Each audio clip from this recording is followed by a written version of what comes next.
think we need to just stop. Yeah, there we go. Yay. And we are recording. Excellent. Let me just lost the screen. There we go. Great. Welcome. Hi, everyone. My name is Edwin Rutsch. I'm the director of the new Empathy Center located here in Santa Barbara. You can see it behind me. The center's mission is to build the empathy movement and to raise the level of mutual empathy in the world through education and community initiatives. And this is one of our community initiatives, this Empathy Summit. So I'd like to welcome you to this 4-day Empathy Summit devoted to books about empathy, organized by the Empathy Center and co-hosted by Anita Nowak, as you see her sitting next to me, and myself. And in total, we have over 40 authors participating, all of whom will summarize their books and describe their motivation for writing it and share what they hope readers will take away from their work. And please note that we are recording this summit for educational and promotional purposes, and the video recording will be posted to social media. Anita?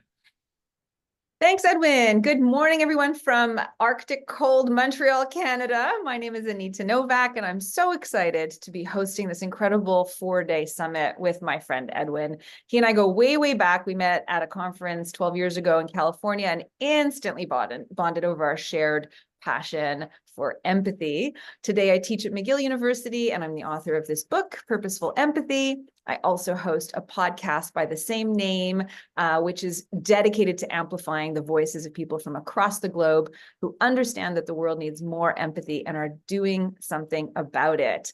So I'd like to welcome everyone and thank all the incredible authors who will be presenting today. Back to you, Edwin. Yes, and I'd like to first thank our partners and sponsors. I think we have a slideshow that will show some of them. And these are just some of our partners and financial sponsors. And you can see there's a little sign there that says your logo here. So we invite you to be a sponsor as well. And the next, we also like to thank our volunteers. We have a really great team of volunteers who have given freely of their time and just worked really hard to put these summits together for free. And so these are free events to the public. And so next we're going to be we have for today's agenda, I think we have a slideshow for today's agenda. We have 2 hours of speakers. That's about 10 speakers. And we'll go for 2 hours. And then after the 2-hour mark, we'll have an empathy circle. And the empathy circle is, we'll hope that you'll stay for, and take part in that. And it's a foundational practice for the empathy movement. If you think of, for example, the mindfulness or compassion movements, you think of meditation as a core practice. For the empathy circle, it's really about mutual and active listening, and that's what we do in the empathy circle. And so let's see, we have after the presentations, that will be about 1 hour will be in the circle, and then we'll have a 20-minute debrief. So I hope you'll stay for that. And the event will end at 12 p.m. Pacific or 3 p.m. Eastern. Anita? Oh, no, it's I'm going back. Yeah, it's me. So great. We're ready for our participants then. And our first speaker is Simon Baron-Cohen. So pleased to have Simon here.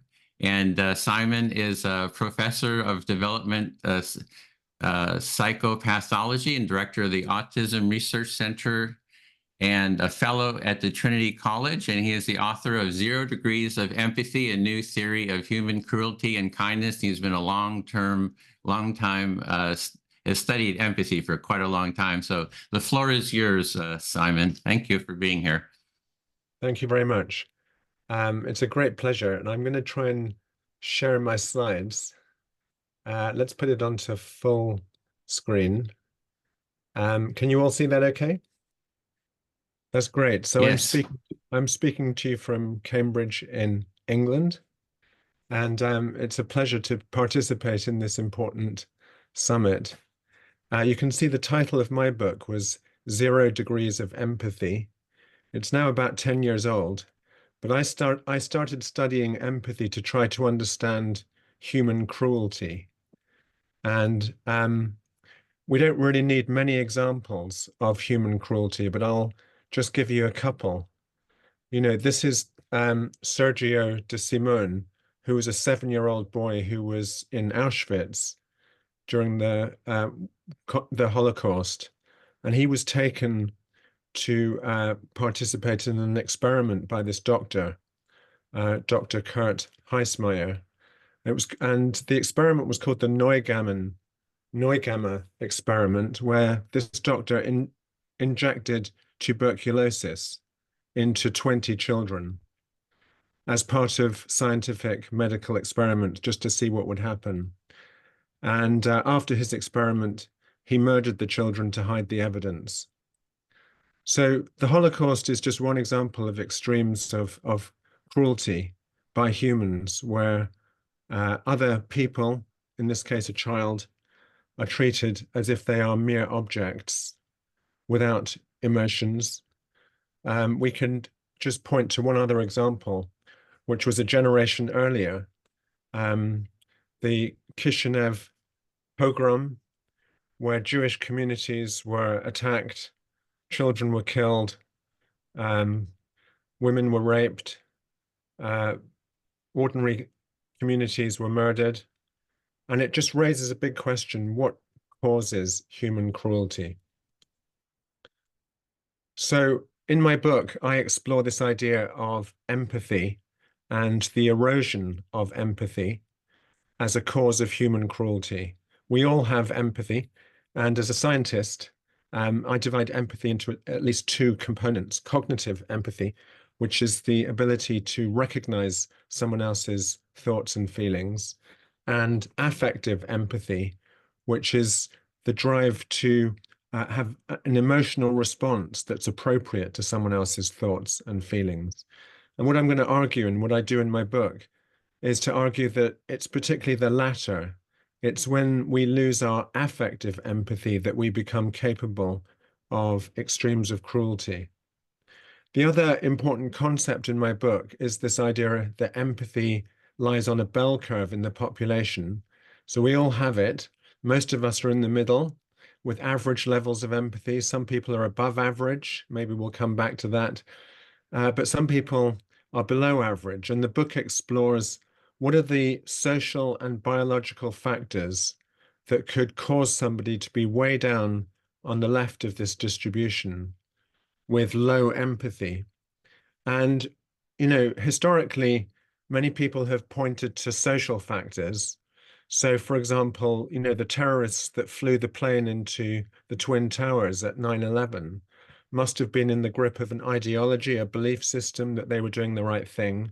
And they may also have been in the grip of in-group, out-group relations, where they believed that their group was better than the other. Stanley Milgram's famous experiments at Yale University referred to a different kind of social factor that could cause you to lose your empathy, which was obedience to authority, that if somebody in a white coat tells you to administer electric shocks, you might follow orders just because this is an authority figure. And John Bowlby here in the UK, who was a pediatrician, you know, he placed a lot of weight on what he called early attachment, the importance of children feeling loved and valued by their caregivers, and that in the absence of that, such as in conditions of neglect or abuse, kids may grow up, for example, to show antisocial behavior, delinquency. So these are all examples of social factors that could erode your empathy. But we know that social factors are not the whole story, because research certainly is implicating genetics in how much empathy you end up with. This is work from Avshalom Caspi, showing that certainly if you've experienced childhood maltreatment, that increases your likelihood of antisocial behavior, such as delinquency, in your teens. But if you're carrying one version of this gene, the MAOA gene, that also increases your risk of delinquency even further. So genes and environment interact. In our work, we've looked at a hormone testosterone prenatally, which shapes brain development. And we've been able to measure that during pregnancy and then follow up babies, and found that kids who had lower levels of prenatal testosterone, when you measure their empathy on this test of looking at eyes and picking out which word best describes what someone is thinking or feeling, there's a negative correlation. So hormonal factors may also be contributing to how much empathy a person ends up with. And that could explain the gender differences that we see on the eyes test. So this is really a test of recognizing other people's thoughts and feelings. And across 57 different countries, we conducted this big online experiment with 300,000 participants. We find robust gender differences, that women on average score higher than men at being able to recognize what someone else is thinking or feeling. And this also is associated with differences in brain activity, particularly in the inferior frontal gyrus, just one of many brain regions involved in empathy. Autistic people are also a group that we have studied, and they struggle with empathy. But I want to point out, and I make this argument in the book, that autistic people are almost the mirror opposite of psychopaths. Autistic people struggle with cognitive empathy, recognizing people's facial expressions, for example. And as a result, they tend to avoid social situations and withdraw into the world of objects, which are more predictable. But they do have intact affective empathy. When they hear that someone else is suffering, it upsets them and they want to do something about it. Psychopaths, I would argue, are the opposite. They have intact cognitive empathy. That's how they're able to manipulate another person. They're able to anticipate what someone else might be thinking or feeling. They can deceive on that basis, and they know what will cause another person pain. But they've got reduced affective empathy, that they don't simply, they just don't care about their victims' thoughts and feelings. I want to end, because I want to stay on time, with just a question about people who are at the other end of this empathy bell curve. People who have average or above average empathy, and to argue that empathy is really a natural human resource for conflict resolution. And the images you can see in the center of this screen come from the successful resolution of one conflict, apartheid in South Africa, when these two men, de Klerk and Mandela, formed a relationship based on empathy and respect for each other, then the conflict ended. And I would argue that we are in the midst of many conflicts even today, but empathy can play a major role in conflict resolution. Thank you. Hey, thank you so much, Simon. And if you could stop the screen share, we appreciate that. Excellent. So we have our next speaker, and I'll also mention that we have about 10 minutes per speaker, or 10 minutes per speaker. And at the 9-minute level, I'll be giving a 1-minute heads up. And fortunately, we're a little bit ahead of schedule right now, because our first little section, we went pretty fast. So our next speaker is Felicia Darling. And there we are. Hi. And Felicia is a Fulbright scholar who advocates for inclusion and belonging and equity, mindfulness, and mental health. And she is the author of Empathy Unchained, Heal Your Trauma, Uplift the World. And we're getting a little bit of video artifact on your screen. I don't know if you're seeing that. Felicia, I'm seeing that. Okay. Would you turn off your video or stop video? Down at the bottom. Wrong. Yeah, I teach all the time, 20 hours a week, 30 hours a week. So this is very unexpected. If you just stop this your is a video. Zoom artifact from the latest update. Oh, there you go. There you go. Now turn it back on. What? There we go. Yeah, excellent. Wow, I learned something new about Zoom. Yeah. Oh, wow. So the floor is yours. Okay, thank you. Let me fix that. There you go. Okay, great. Thanks so much. All right. Well, I am going to tell you, can everyone hear me, see me okay? Okay. I'm going to tell you 2 stories, and I'm going to talk a little bit about a game from my book, Empathy Unchained, Heal Your Trauma, Uplift the World. Story number 1. So for decades, I had fits of anxiety, rage, and crying when I was driving in a new place when I was lost. During these fits, of course, I'm not taking care of my passenger daughter. I'm not being empathetic to other drivers. I thought it was because I had 9 car accidents. However, in 2019, I learned the truth. I got lost heading to my 3rd trauma healing therapy, and I had this driving panic attack, of course. I got there, I was sweaty, nervous, rapid, shallow breathing, impaired concentration. So we began therapy about it. And during therapy, I recalled 2 events from like 40 years ago that I had forgotten, right? That I'd never connected to my driving. When I was 17 and 19, I escaped a sexual assault involving a gun, and then 19, a sexual assault involving a knife, right? So I'd always framed those 2 events as, hey, no big deal, I got away. And like 10 years, those were quickly eclipsed by 10 years of struggle, housing, homelessness, poverty. But what I had not remembered about those 2 events, it was that preceding those 2 events, I had gotten lost. The anxiety fits in my car weren't related to cars at all. They were triggers from getting lost, as I did before those 2 forgotten traumatic events 40 years ago. When we're triggered, we cannot be present in the moment for others. We cannot be empathetic because we're consumed with managing all the fallout from the trigger.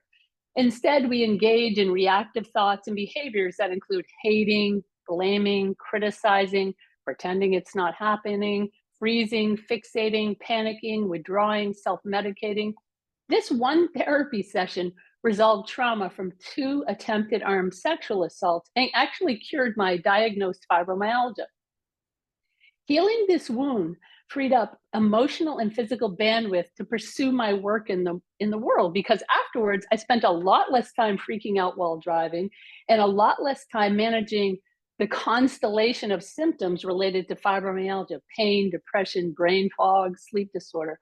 I had more time to be present and empathetic to those around me and to do my work in the world, to follow my true north.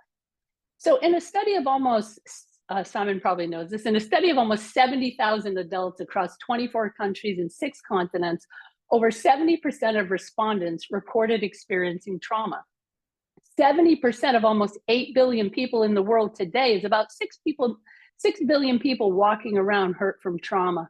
And there's probably more, since trauma is underreported. Basically, if you're breathing, you've been hurt.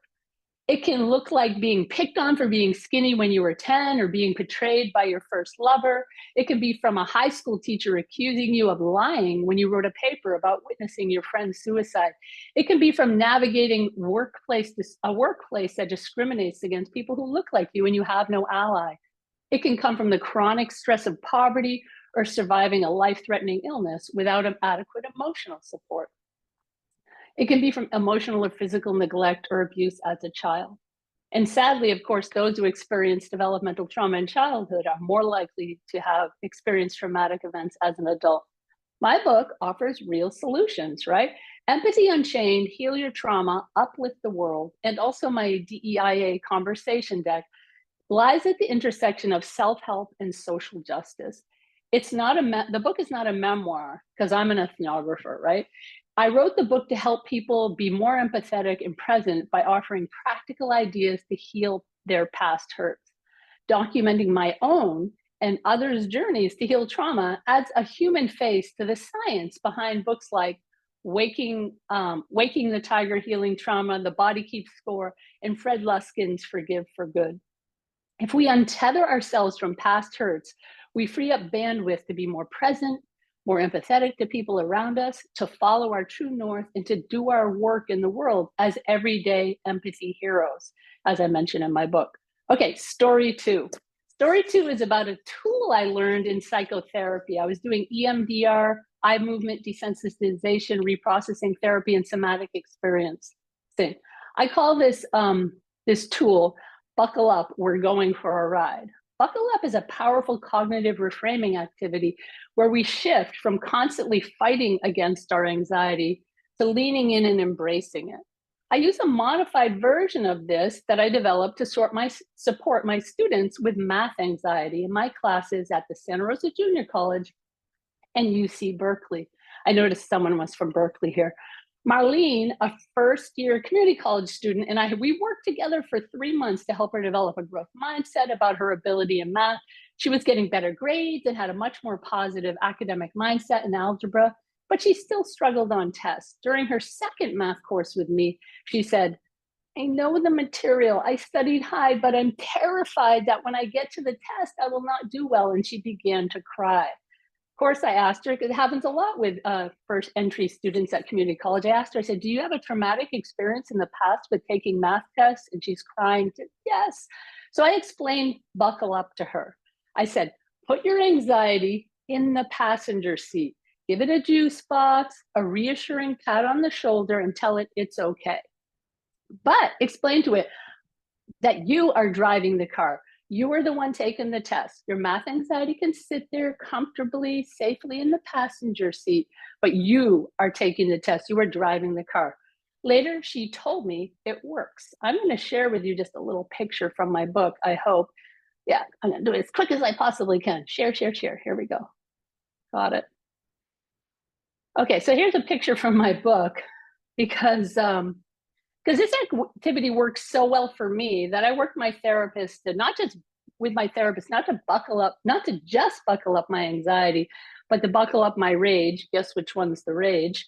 My fear and other aspects of my personality that I kind of been pulling away from. Instead of just pull them in, I had to get a damn minivan.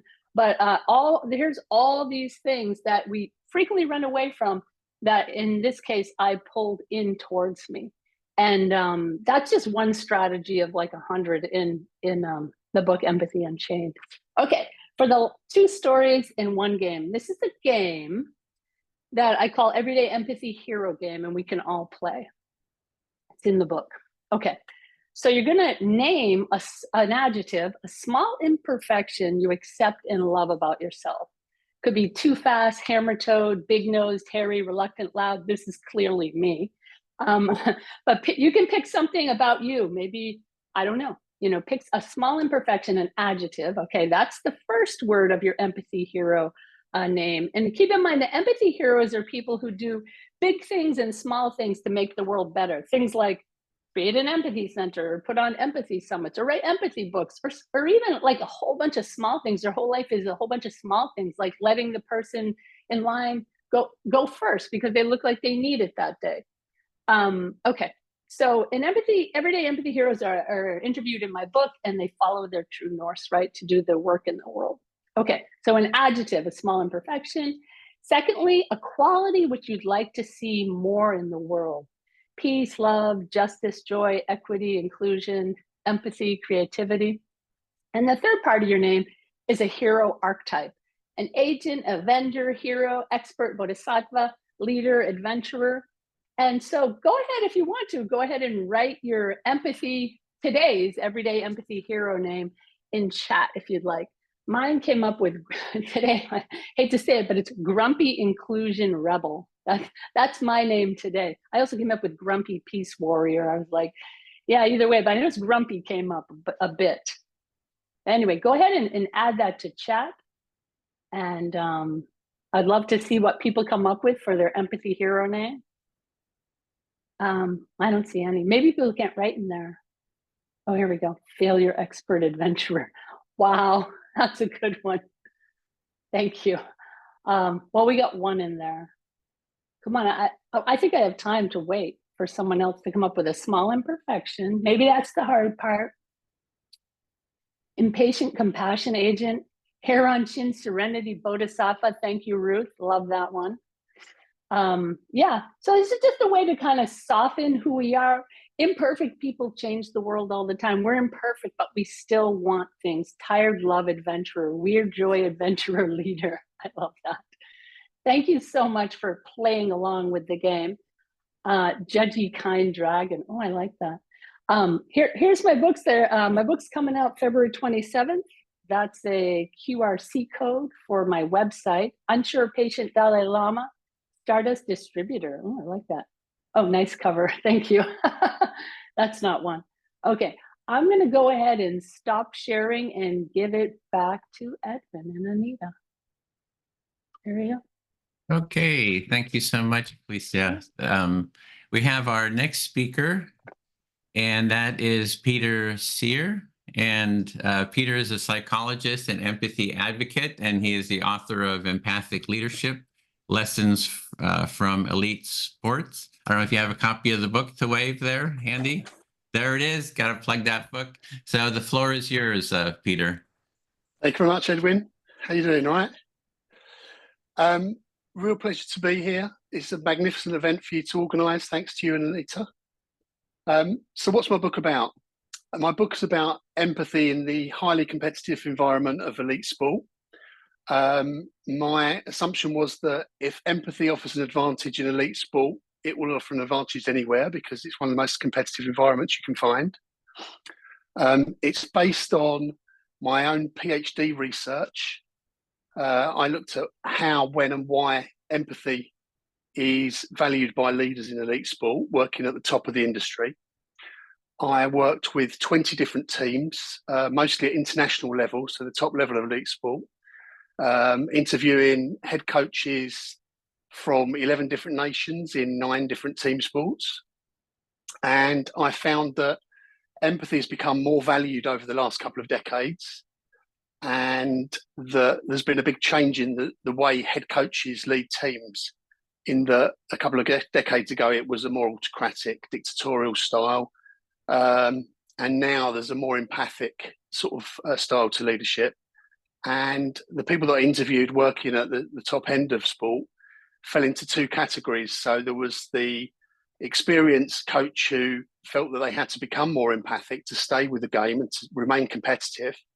And there were a lot of younger leaders who said that they felt that they have quite an empathic personality, and that the role of leader in sport wouldn't have been right for them 20 years ago, but now it's more appreciated by organisations and athletes.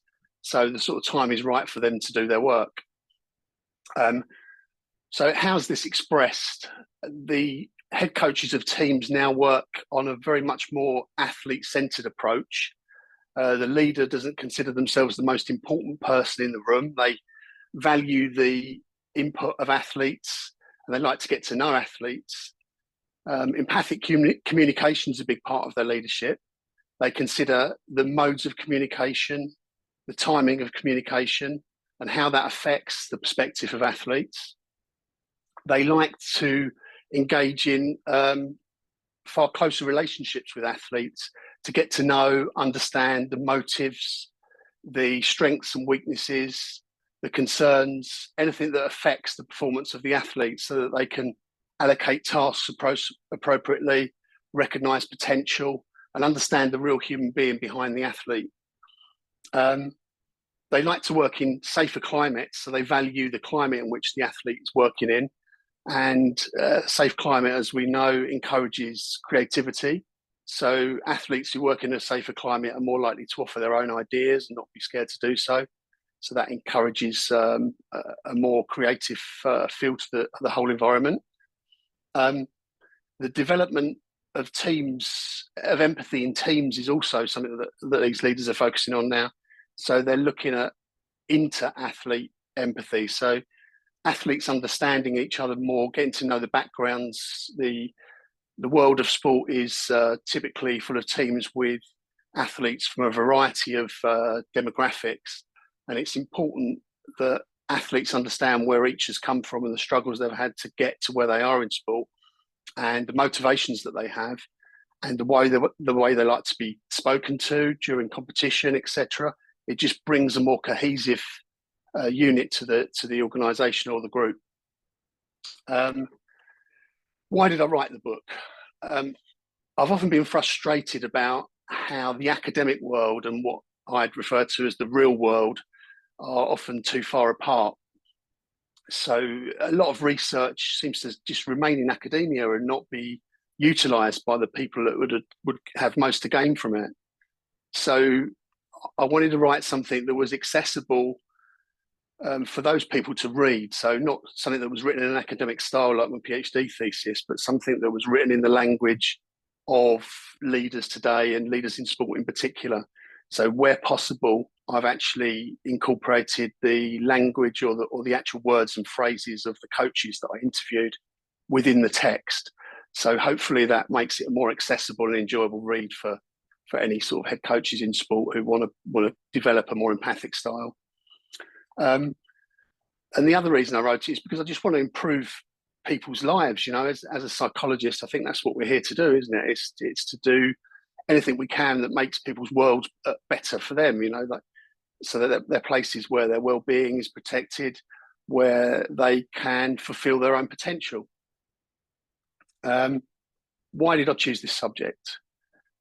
So I've studied psychology over 3 decades, and I've studied it from a neuropsychology perspective to a depth psychology perspective.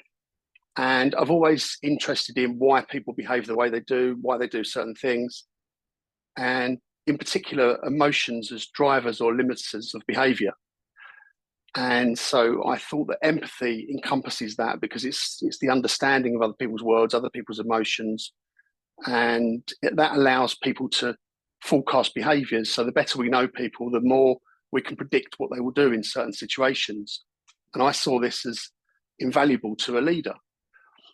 I've also been fortunate enough to be chosen as a leader myself in sport and in work. And I often wondered why.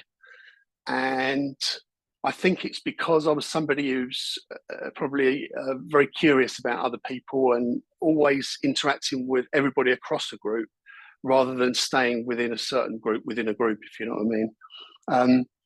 So I think that's something that's been recognised. And when I've reflected on it and realised that, I've thought that kind of correlates with what I see as empathic leadership, you know, getting to know everybody within a group.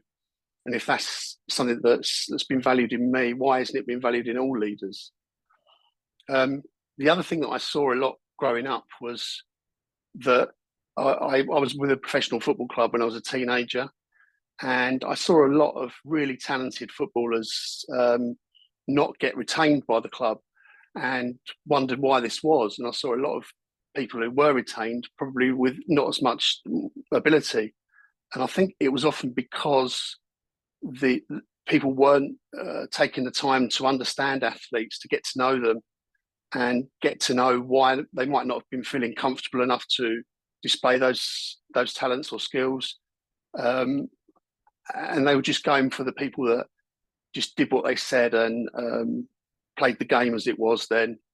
But this was just such a massive waste as far as I was concerned. And I thought, if this is happening in all industries, then a more empathic way of leading would assure that we don't sort of lose talent and we allow people to do the things that they're meant to be doing.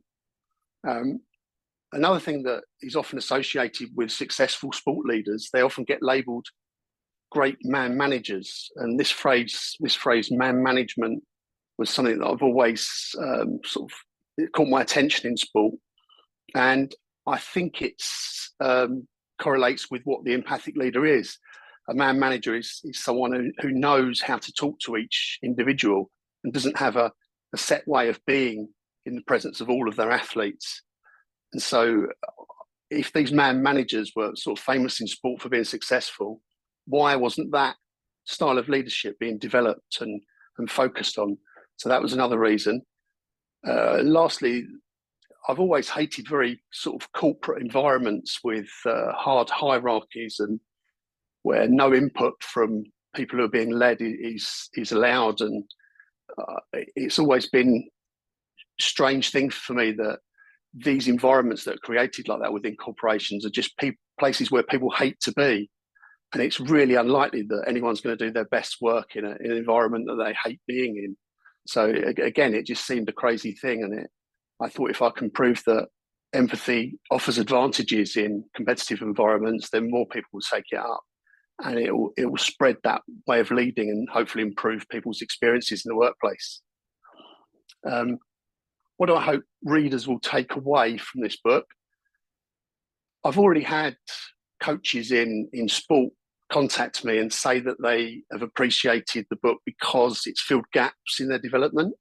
So they've done coaching badges where they've had development as far as their technical abilities are concerned and their knowledge, and perhaps a bit of leadership work, but not so much focusing on the psychology of relationships and communication. And this way of encompassing that information in empathic leadership has helped their development. So that's obviously good to hear.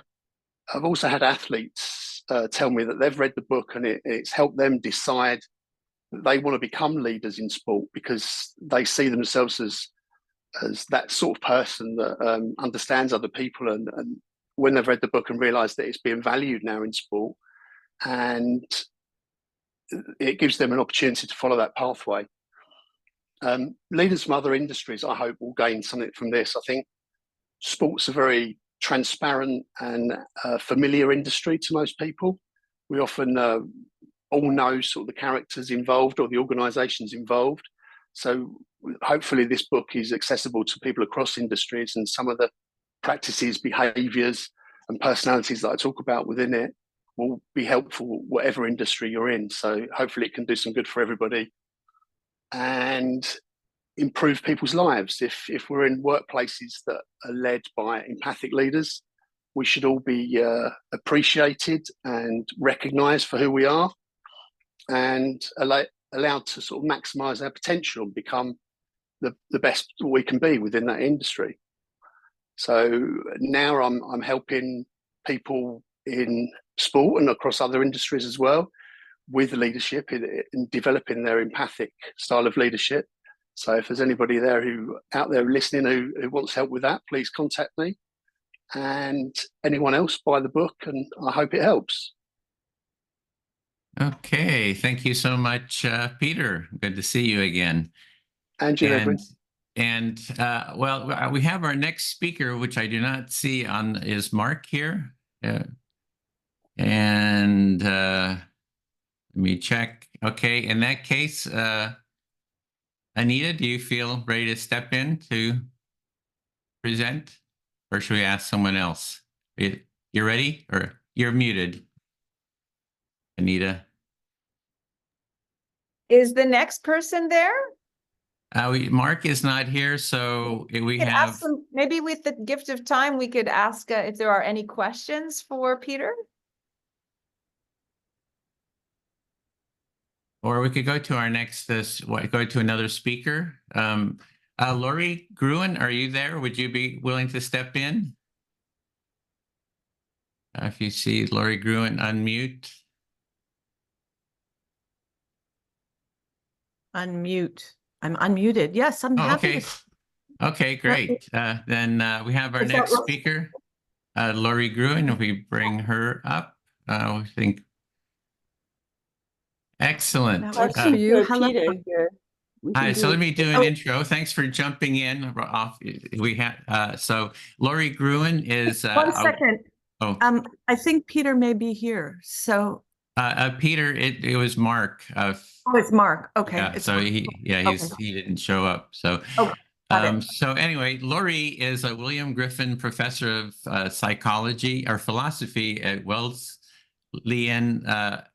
Wesleyan, I guess, University, where she coordinates the Wesleyan Animal Studies. She is the author of Entangled Empathy and Alternative Ethic for Our Relationships with Animals. And I really enjoyed the book. Some really great insights there. So the floor is yours, Lori. Thank you so much. I just want to describe myself for those who might be listening but can't see. I'm a white presenting woman with gray hair, wearing purple glasses and a black and purple scarf, sitting in front of a rather bland background.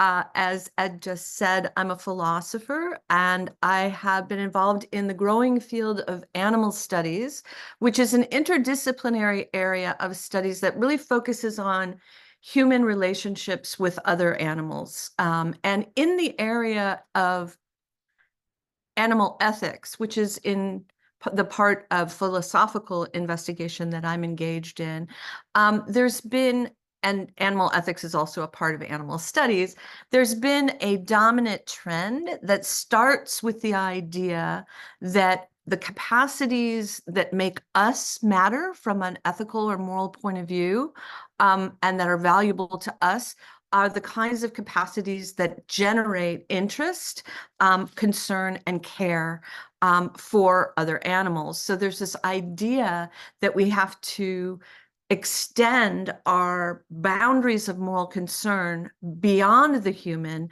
and that extension is based on various capacities. Now, this approach is what I call the traditional approach in animal ethics, and it's a highly analogical approach, and it's based fundamentally on caring about or considering others that are similar to us. Now, obviously, similarities exist all over the place. I'm not denying that there are all sorts of important similarities that we should attend to and notice, but it struck me that this is a fairly limited way of thinking about our relationships with each other and with other animals. And so I developed an alternative ethical point of view that is, I hope, a way of getting past the kind of limitations that exist with these more traditional approaches. So part of what these more traditional approaches recognize is that, or some of the problems with these traditional approaches is that these traditional approaches can overlook what matters from another's point of view. It's also focused primarily on human capacities. And so the unique other kinds of capacities that other beings might have get lost in the assimilation. And so I developed entangled empathy as an alternative to this kind of ethical framework. And I saw that Ed suggested holding up the book. This is the little book, Entangled Empathy. And basically there are important thoughts that I had hoped to share in virtue of developing this alternative approach. The first is that we need to recognize that we are already in ethical and unethical relationships to other animals. Making these relationships ethical requires a way of trying to understand the perspective of these others. And I argue that understanding is best achieved through the process of entangled empathy. So let me just say a little bit about how I understand entangled empathy first, and then I want to just share some of the more expansive ways in which I think entangled empathy can be taken up beyond just thinking about our relationships with other animals. So what I think of as entangled empathy is quite distinct from more traditional ways of thinking about empathy. So if you think about many of the ways that empathy have been described or have been talked about even today, and in the other summits that have occurred, you usually have this thought that what empathy is doing is it's kind of a form of psychological inference in which what we're trying to do is use our observation, our memory, and our knowledge and our reasoning to yield insights about the thoughts and the feelings and the experience of others. Now, one of the things that, and I think that's a fine way of thinking about empathy. I'm not being critical of that way, but I'm doing something more in thinking about entangled empathy. When I'm talking about entangled empathy, part of what I'm thinking is that there is a blend of emotion and cognition that culminates in what I call caring, a form of caring perception.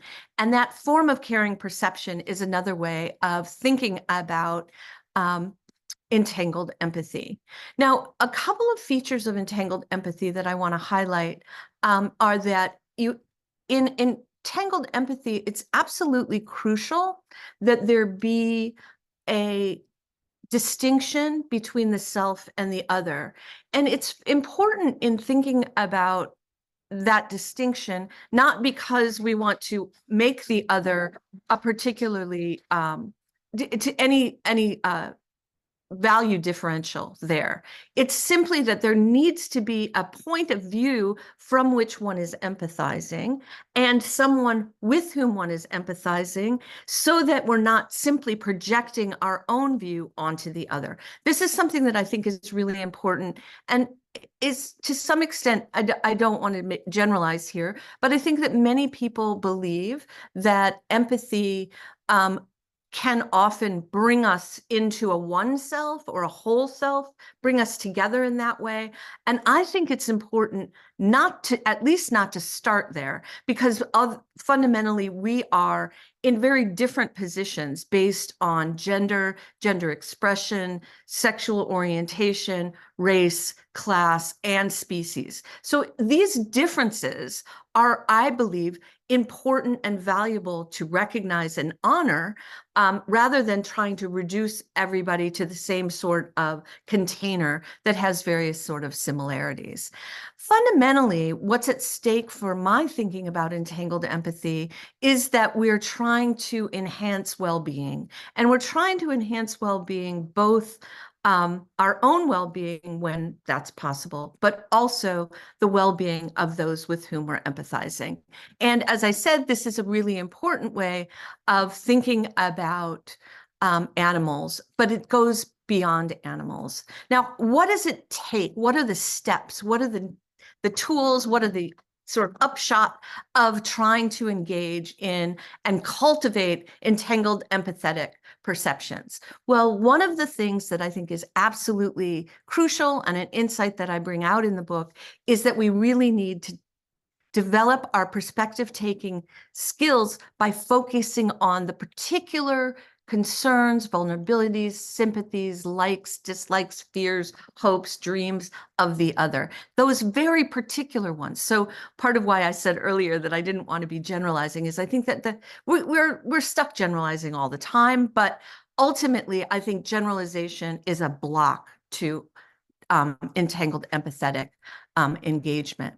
We also, I think importantly, and this is something that is crucial to my thinking about entangled empathy, is that we're in relations already with so many others. So these relationships could be good or they can be bad, but we're already in these relationships. And by that, I mean not personal relationships. You might have heard my little dog barking in the background. My personal relationship with my dog or my personal relationship with other humans are clear, and we understand those relationships much better, but we're also in much more distant relationships, but relationships nonetheless. So this is part of the entanglement idea of entangled empathy. We're in relationships with the people who are in the factories producing the goods we purchase. We're in relationship with the animals that lead to food production and their habitats that are being destroyed. Those are all relations that need to come into play when we're thinking about entangled empathy. Ultimately, my thinking about entangled empathy and why I wrote the book is that no one, I believe, would endorse the idea that I'm in a bad relationship with so-and-so or such and such, and that's okay. That's fine. 1 minute, 1 minute. Yep. And so we are in these relationships, and nobody would endorse the idea that we wouldn't want to make them better. And so ultimately, I've been developing the theory and the view of entangled empathy as a method for thinking about how to both perceive those relationships, but also ultimately to make all of our relationships with other humans and with other animals better. Thanks. Thank you so much, Lori. Great to see you again. And so our next speaker is Kyra Mesich. I hope I'm pronouncing it correctly. And Kyra is on a mission to help sensitive people create peace of mind and harmony in their lives. And she is the author of Strength of Sensitivity, Understanding Empathy for a Life of Emotional Peace and Balance. And the floor is yours, Kyra. Oh, hi, Edwin. First of all, I want to thank you for creating the Empathy Center and for doing this wonderful summit. I really respect what you're trying to do with the Empathy Center. And my name is Dr. Kyra Mesich, so you're really close, really close. And I'm the author of The Strength of Sensitivity. In regard to your Empathy Center, well, I think I'm looking down because I want to make sure I say your mission correctly. You're reaching for a world where mutual empathy guides human interactions, fostering understanding, connection, and care. Wonderful, right? That's where our world is headed. That's what we need to do. And so it's people like you and everybody on this summit that is vital for where our humanity, right, is heading if we're going to survive, right? If we're going to survive on this planet. I wrote my book, The Strength of Sensitivity, for those people who are already programmed toward your mission, for empathic and highly sensitive people. So the subtitle of my book is Understanding Empathy for a Life of Emotional Peace and Balance. Because as a highly sensitive, empathic person, the reason you needed to form a center is because that's not quite the norm yet, right? Unfortunately, in our world, people who are highly sensitive and have a great deal of empathy often find just their existence in this chaotic, unbalanced world to be quite uncomfortable, if not downright painful. So why did I write this book? Well, of course, I'm one of those people, right? I'm a sensitive soul, and I was very, very empathic, but I didn't understand what that meant. So what I did in order to try to understand myself and my family was I got a doctoral degree in clinical psychology. And after all those years of schooling and an internship, I knew no more about sensitivity and empathy. In fact, I was worse off because now I was supposed to know, right? I had a doctoral degree. So now I was supposed to know a little bit more about what made me tick. And I was supposed to be compassionate, right, with clients. I was supposed to show them empathy. Yet my own empathy was causing me pain because it was sometimes overwhelming and felt out of my control at times.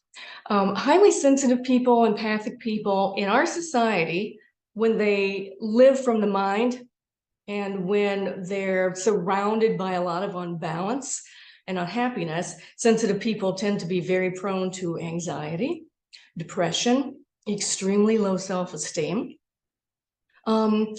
career confusion, and also tremendous feelings of overwhelm, which can lead to physical things like migraines, autoimmune disorders.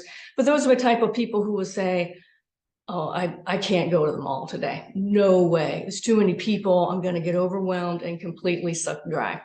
Those are also the type of people who naturally end up in empathic, caring careers. Right? They're going to be our social workers, our EMTs, our teachers, people like me, counselors, healers, psychotherapists, things like that. And so it was very important to me to write this book to help all of us who are sensitive, empathic souls understand ourselves better and know that we do not have to be uncomfortable. We don't have to adapt ourselves to what seems like this uncaring world. We need to be who we are. And that's what you're doing with the center, right, Edwin? You're being truly who you are. What we need to do is understand ourselves from all levels. Physical. So physically, it's been demonstrated with fMRIs that sensitive people, and I'm using, just to be clear, I'm using sensitivity and empathy is really the same thing. Sensitive people are empathic people. So it's been shown with fMRIs that there's literally more blood flow in the brain when a sensitive empathic person, when a highly sensitive person sees a stimulus, particularly another person. There is more activity in our nervous system. So there's literally more reactivity going on or more high processing going on in our system. So that's the physical component. So we just need to know that's how we are. Can't change that. That's who we are. Now there's the emotional side of being an empathic, sensitive person. What that means is that we're already wired to want to get along with other people, to be cooperative. And we're already wired to be a little bit more heart-centered in the way we view the world. We want harmony. That should never, ever, ever be considered a weakness, right? Never. I don't care who you work for. I don't care what they say their sales goals are or things like that. That is a tremendous strength. And we need to recognize that and be proud that we have that approach to life. Now, there's a whole other side to who we are, which is the energetic side of who we are. So people say mind, body, spirit, right? Those are words that just get flown out. But what does that spirit side really mean? That is our energetic subconscious, all those parts of who we are that we can't really measure as well. They're not as tangible. But that's not woo-woo. We have a magnetic field. Everybody knows that. We get EKGs and things like that. We live in a world where we're constantly surrounded. How are we on Zoom right now? We don't really, most of us don't understand how all of this invisible energy works. So humans are no different. We have all of this energetic component, this side to who we are. And if we don't incorporate that, if we don't understand that about ourselves, then there's a whole percentage of who we are. That's the part that's really causing a lot of the pain or the discomfort of being an empathic person if we don't understand that.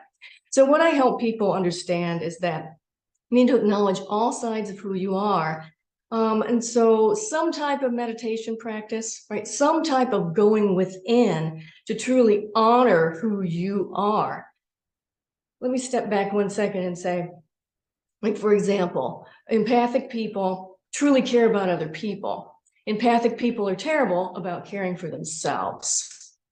So that's what part of this energetic component is. You need to take care of yourself as an empathic person if you're going to be functional and be able to truly demonstrate to the world your compassion, your great heart, and that you're a healthy, balanced person. So a meditation practice is great. Really going ahead and doing all that self-awareness. What did you take on from other people? What did you absorb from your family? What negative beliefs? What low self-esteem? What did you take on from other people? It's not yours. That's the risk of being an empathic person, taking on other people's stuff. We all do it to a degree with our parents, with our families, with our buddies when we're growing up, with messages from television and society, but we don't have to. And that's when we start to get empowered as a sensitive person, a sensitive empathic person, is that we don't have to live the status quo the way that it seems we do. We don't have to accept other people's beliefs. We don't have to be uncomfortable. We don't have to go to that party if we don't want to. Just because people might say, oh, come on, it'll be fun. If you know your energy tank is low, if you know you're tired, and if you know it's not good for you that day, say no, don't do it. Those are parts of honoring yourself as a sensitive person. So what I hope people and readers would get out of this book is a completely new and different way of taking care of themselves and honoring themselves as empathic, sensitive people. And I think my time is about up. If people need to contact me, it's drkyra.com, drkyra.com. And you can email me at drkyra@gmail.com. And I thank you once again. I really appreciate you guys doing this summit. And I completely support your work. Thank you, Kyra, for taking part and supporting our work, and for mentioning the Empathy Center here, which is behind me. So we have for the right next behind you, right? Yeah, that's behind me. That's the whole center that we're building here in Santa Barbara. So Anita Nowak will be taking over for the next hour, be our co-host. So if we bring Anita up, so. Take it away, Anita, and for the next hour. Thank you. Thank you, Edwin. So it gives me great pleasure to introduce Dr. Susan Lanzoni to this summit. She is a historian who holds a PhD from Harvard. She's a prolific writer who's explored empathy, existential psychiatry, aesthetics, and mirror neurons in her work. She's the author of Empathy, A History. Please welcome Susan to this summit. Over to you. Thank you. I'd like to share a screen if that, oh, here we go. So where is it? Hey, everybody.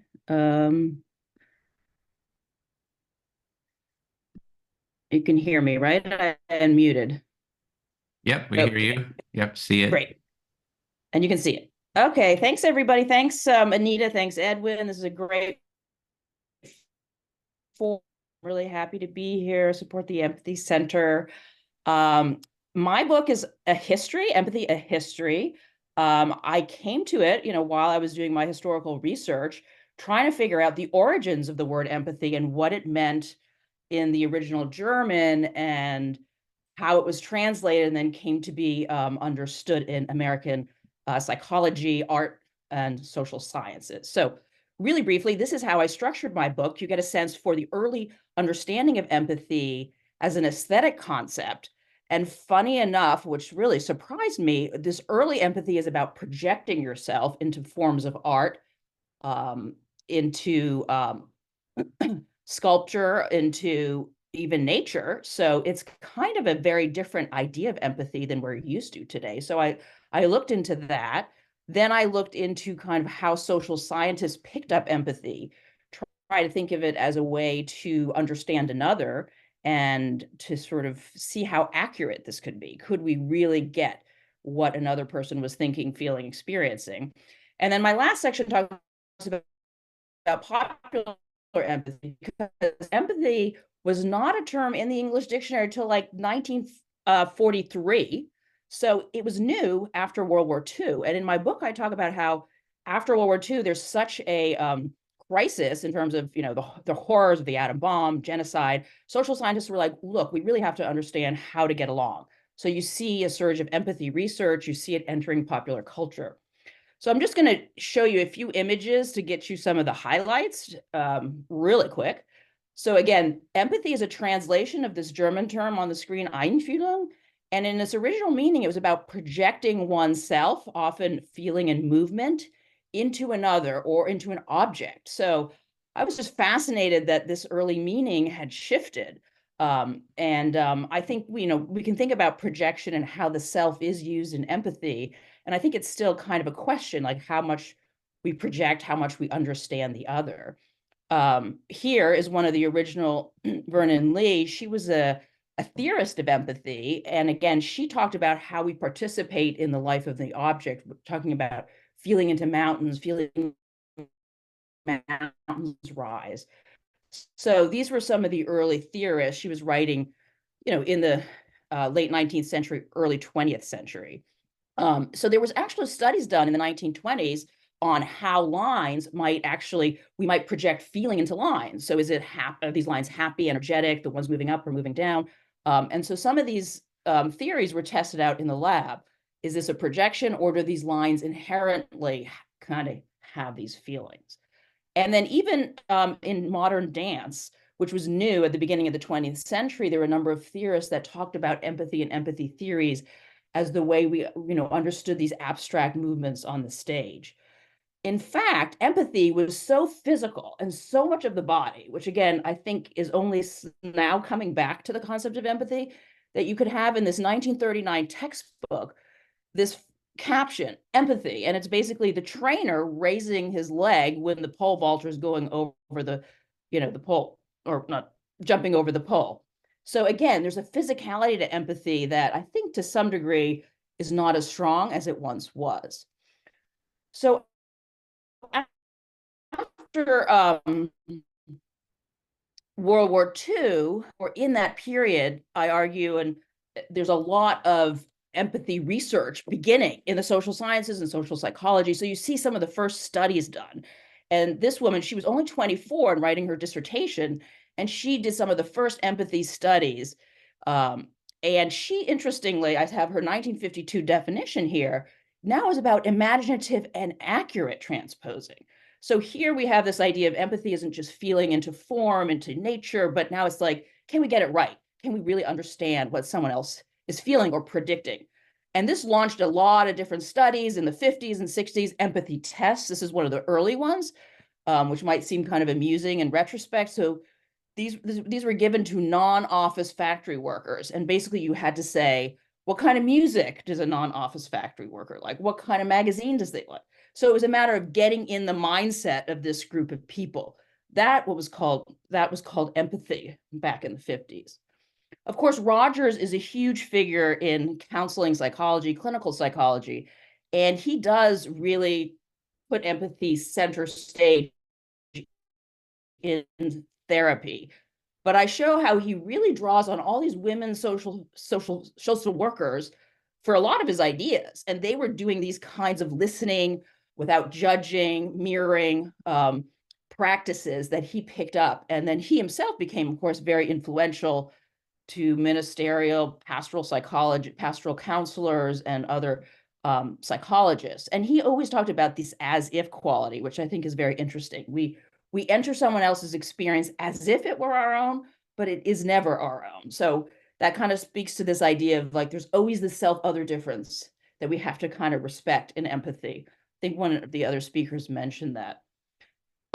What I noticed in the Google, just doing a quick sketch of the word empathy, it's really after World War II that you see it starts to rise. It starts to enter popular culture. People start thinking about it. And then it's just from this one goes only till 1970, but it just continues on an upward a trajectory from there. So what I show, it's really interesting, like in Reader's Digest, the word empathy appears only in 1955. To audiences. Again, this definition is about not being too emotional, like being very clear and, trying not to get overwhelmed by someone else's experience. So it's a kind of rational empathy here. Other examples is in 1950, Arthur Godfrey was a radio personality. It said he has empathy, but no one would really know in the public, or very few people, what empathy meant. So you would read the article and it would be defined, it would be highlighted, it would be asterisked and footnoted in something like Time magazine. Another thread of where empathy goes in terms of both the academy and popular culture is in cross-cultural understanding. So I look at the work of Rachel Davis Du Bois. She did work in high schools, then she did these group conversations where she got people together from all these different immigrant backgrounds and tried to have them have emotional experiences of their childhood and sing together. And this created bonds that she argued could, go across these cultural divides. In addition, I focused on Kenneth Clark. He's a really interesting figure in American history. He wrote the Brown versus Board of Ed decision to desegregate schools with some colleagues. And he was a social psychologist at City College in New York and constantly talked about empathy in his public works. He wrote for the New York Times and really kind of urged white liberals to, ramp up their empathy, that empathy was critical in terms of kind of understanding what he was experiencing, what other Blacks were experiencing in American culture. So I finally moved to neuroscience, and I think this is why empathy has also kind of hit the charts, and it became huge kind of in the 90s and beyond. And I think mirror neurons really kind of gave it this push, this idea that we have the neural basis for empathy. And so there was a lot of research done, and I talk about that. Mirror neurons now aren't talked about quite in the same way as this kind of, answer to every sort of empathic response, because it seems more complicated than that. But there certainly is a huge amount of neuroscience of empathy that has been propelled by this finding. So just to kind of get to the wrap up here, what I discovered is really, really complex, and no one has quite figured out exactly what it is. And if you look at people do have to sort of define it in an experiment to really focus on what they're going to operationalize. So here's just some of the dimensions. Yeah, A minute. It can be cognitive, affective, congruent, non-congruent. So anyway, I think it's a really complicated phenomenon. And so I just feel like the historical view that I've taken just sort of makes us think of it as a really rich and kind of wonderful way of connection. And just to kind of leave you with something is, all this historical research, what does it say for us today? I think it says that we can draw on empathy in a lot of different ways and think of it really in this multifaceted way. It has an emotional component, it has a thinking or rational component, imaginative component. And, as early 20th century, it's embodied too. And it also asks us, I've done some work on this idea of eco-empathy, like, can we enter into nature like these early empathy theorists did? So can we be empathic with things in our world or, natural objects? And so anyway, I think I'm going to end there, but I'm sort of, my point is to sort of say empathy is this very rich and varied phenomenon. So it's endlessly interesting. So thank you very much. And so is your book, Susan. Thank you so much. It's a comprehensive thanks. look at empathy. Really appreciate you being here on day 3 of the summit. And now it gives me great pleasure to welcome Karla McLaren, who is an award-winning author, social science researcher, educator, and a workplace consultant. She is the founder of and CEO of Emotion Dynamics and the Empathy Academy. And she is also the author of The Art of Empathy, a complete guide to life's most essential skill. Another great book. Over to you, Karla. Thanks so much, Anita. And it was so nice to hear Dr. Lanzoni's work, because when I went, The Art of Empathy is an older book. I went back to grad school to have access to research so I could write it. And it came out in 2013. So it's 1,000 years old in dog years. But what I brought to it that's different is I am a hyper-empathic person who has learned to live in this world. And what I wanted to do was create a model based on the research that helped me create a big tent empathy that didn't hyper-focus on hyper-empathic people, but that welcomed what I call the exiles of empathy, which is men and boys, autistic people for sure, and people with the conditions of narcissistic injury, psychopathy, and sociopathy, because the idea that these people are unempathic is in itself unempathic, right? It is unempathic to exile people from empathy. So I wanted a model that could capture everyone and help people understand empathy as a process, rather than this magical blah that comes into you from the cosmos, that it is a human skill. It is part of what makes us human, but it is also a skill and a trait of any social animal, right? So it's not sort of metaphysical. I came up through the metaphysical community, and I was an empath. I was one of the proto-empaths. And I learned over time that this is, and I apologize if there are other empaths here or self-proclaimed empaths here, but I realized it was unethical to call myself an empath, because as soon as that happens, then here's all the non-empaths. Here's all the people who are not as special as I am. And I realized that just ethically and morally, I could no longer be a part of that whole ideology. So the art of empathy,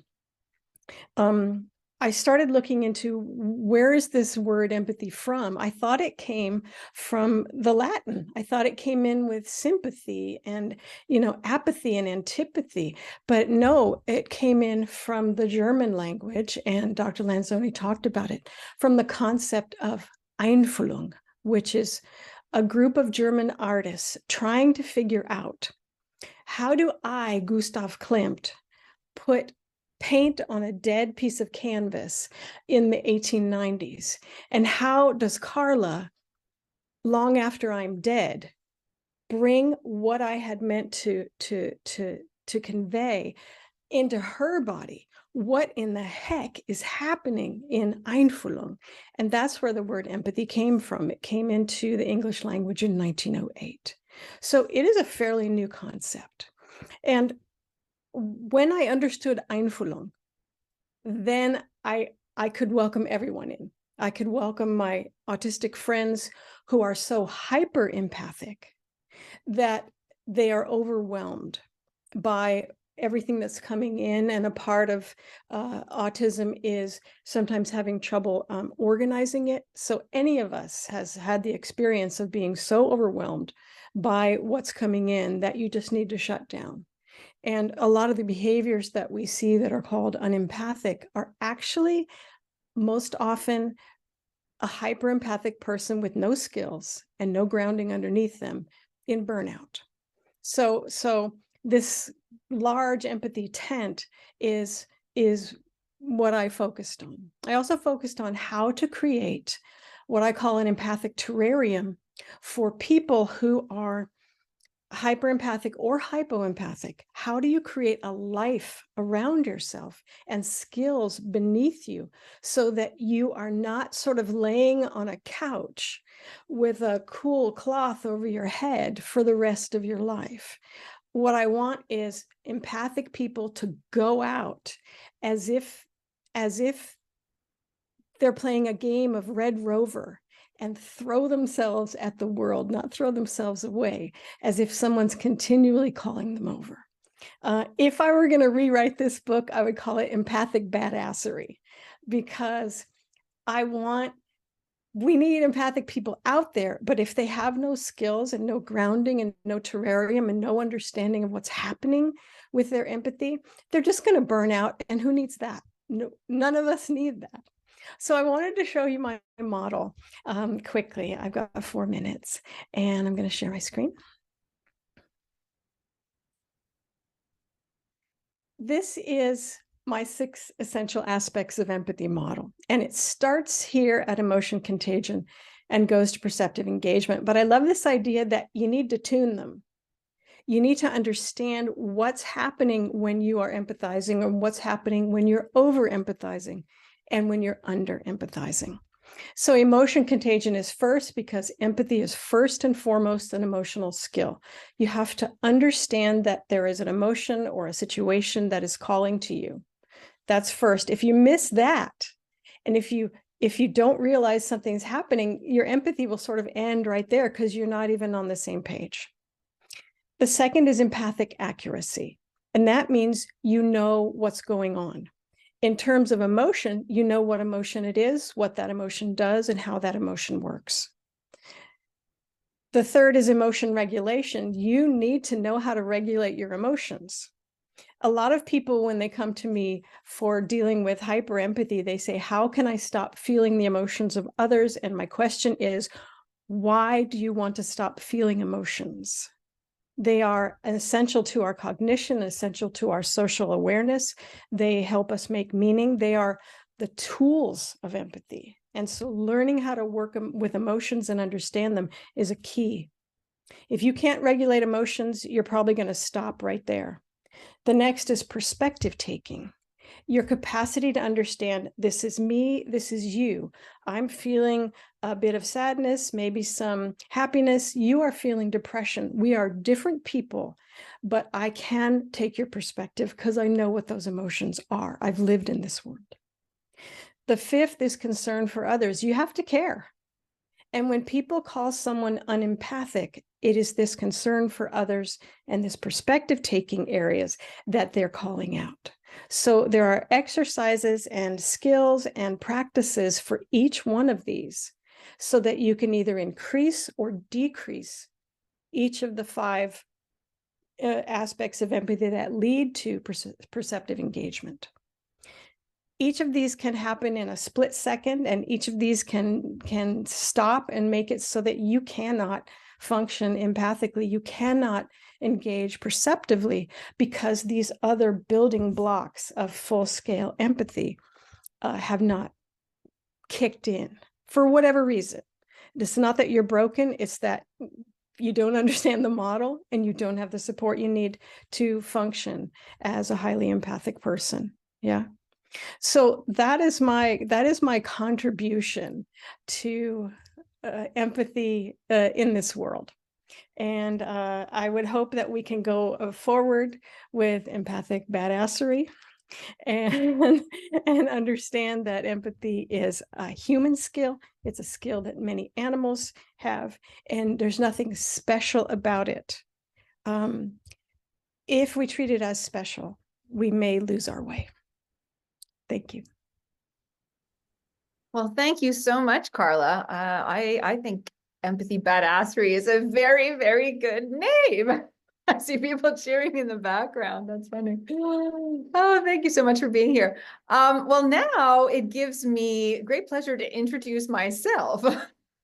So my name is Anita Nowak, and I am the author of the book Purposeful Empathy, Tapping Our Hidden Superpower for Personal, Organizational, and Social Change. And I want to explain what the backstory, what brought me to empathy, because I didn't set out to study empathy or to write about empathy. Empathy found me.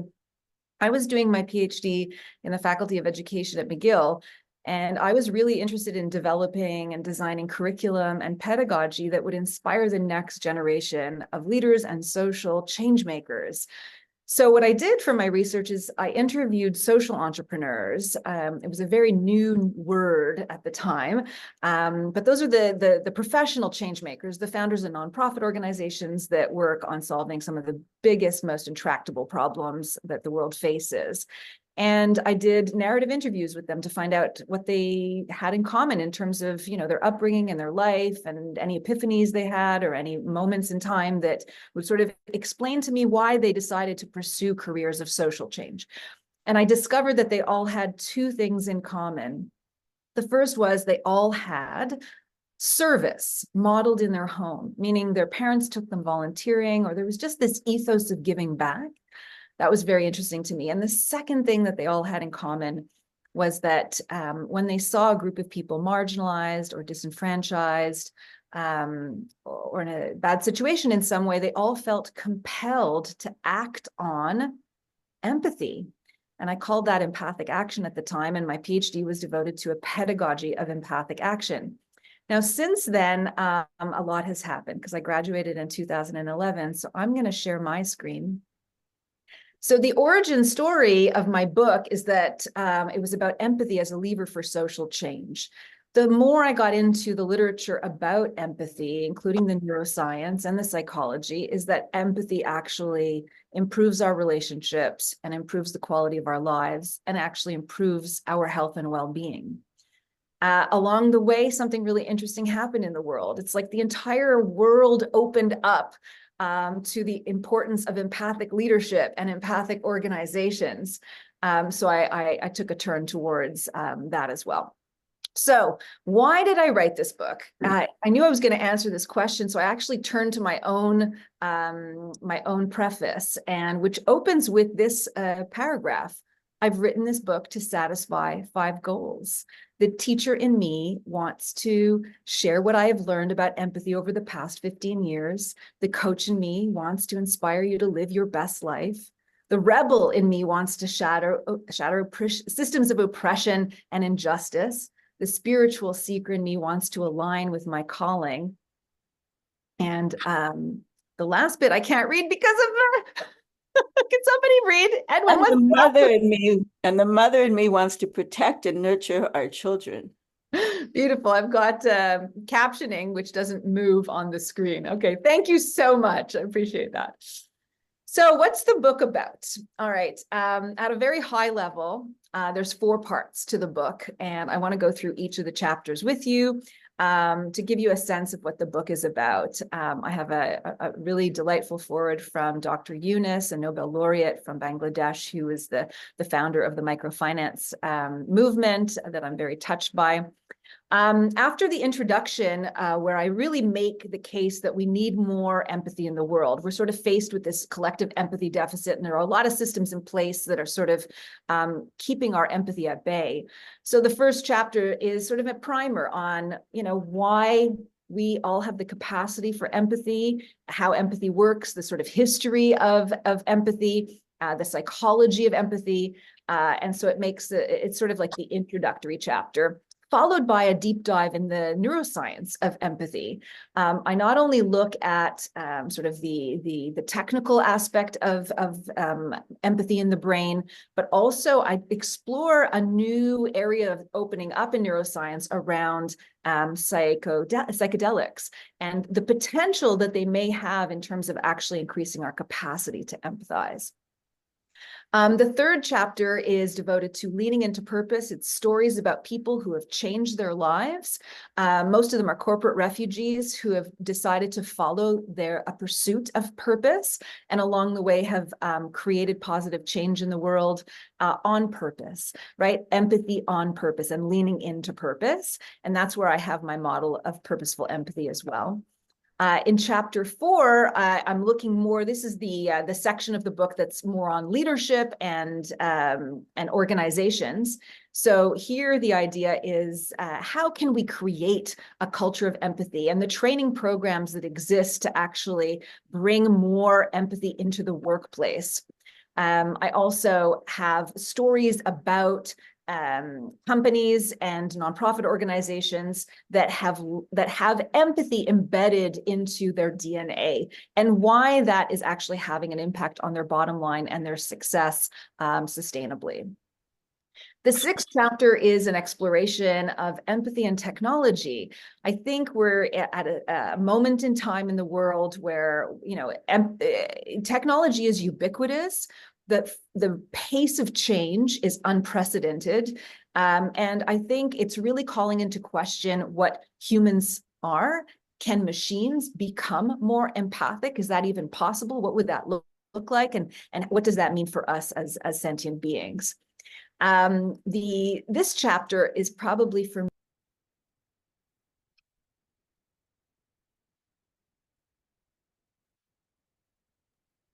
You just muted, Anita. Somehow you got muted. There you go. Oh, sorry about that. Okay, I'm just talking about the most important chapter and I was just muted myself. Okay, thank you for that. I think that purposeful empathy, what I describe as empathy on purpose, making a decision to behave in empathic ways, has a spiritual and a political dimension. The spiritual dimension is that there's a recognition that we share a common humanity, and there's a sense of interdependence and oneness. So when we are actively engaging in empathy, there is this sense that we are trying to connect on that deeply human level. The political aspect of purposeful empathy is that we want to challenge the status quo. The way the world is organized right now is very unfair. And I think there's a lot that we can do to create positive change. And if that is rooted in empathy, then I think we can really move mountains. The 8th chapter is devoted to communities of empathic practice. I look at families that engage in empathy together on purpose. I look at community organizations. Even Edwin is written about in this chapter because he's sort of got an entire community around empathy circles, and the fact that we can do this together in community and go a long way. Chapter 9 is devoted to the empathy superheroes of the world, whether it's people who work on the front lines of healthcare or humanitarian work, psychologists, social workers, teachers, all the people whose paid jobs require a really profound amount of empathy, and that we should really celebrate them. Chapter 10, the final chapter of the book, is called Purposeful Empathy as a Marathon. And that is an exploration of self-care and self-empathy. The fact that if we want to engage in sustainable, purposeful empathy out in the world and create positive change, we have to also take care of ourselves so that our batteries are full. And I explore ways in which that we can do that. So what do I hope readers will take away from the book? I think there's one image that I offer as sort of, I guess, the iconic idea, and that is that I hope you turn up the volume of empathy in your life. It's an invitation to do that. Not only can we improve the quality of our relationships and improve the world, but it's also beneficial to us. So it's a win-win-win, and it's a choice that we can all make. The last thing I'll leave with is, I've read a lot about positive psychology. Purposeful empathy is embedded in that frame. And Maslow, who talked about, his hierarchy of needs. What we know from our intro to psych class is that sort of the pinnacle achievement of humans is self-actualization, right? If you recall reading his work.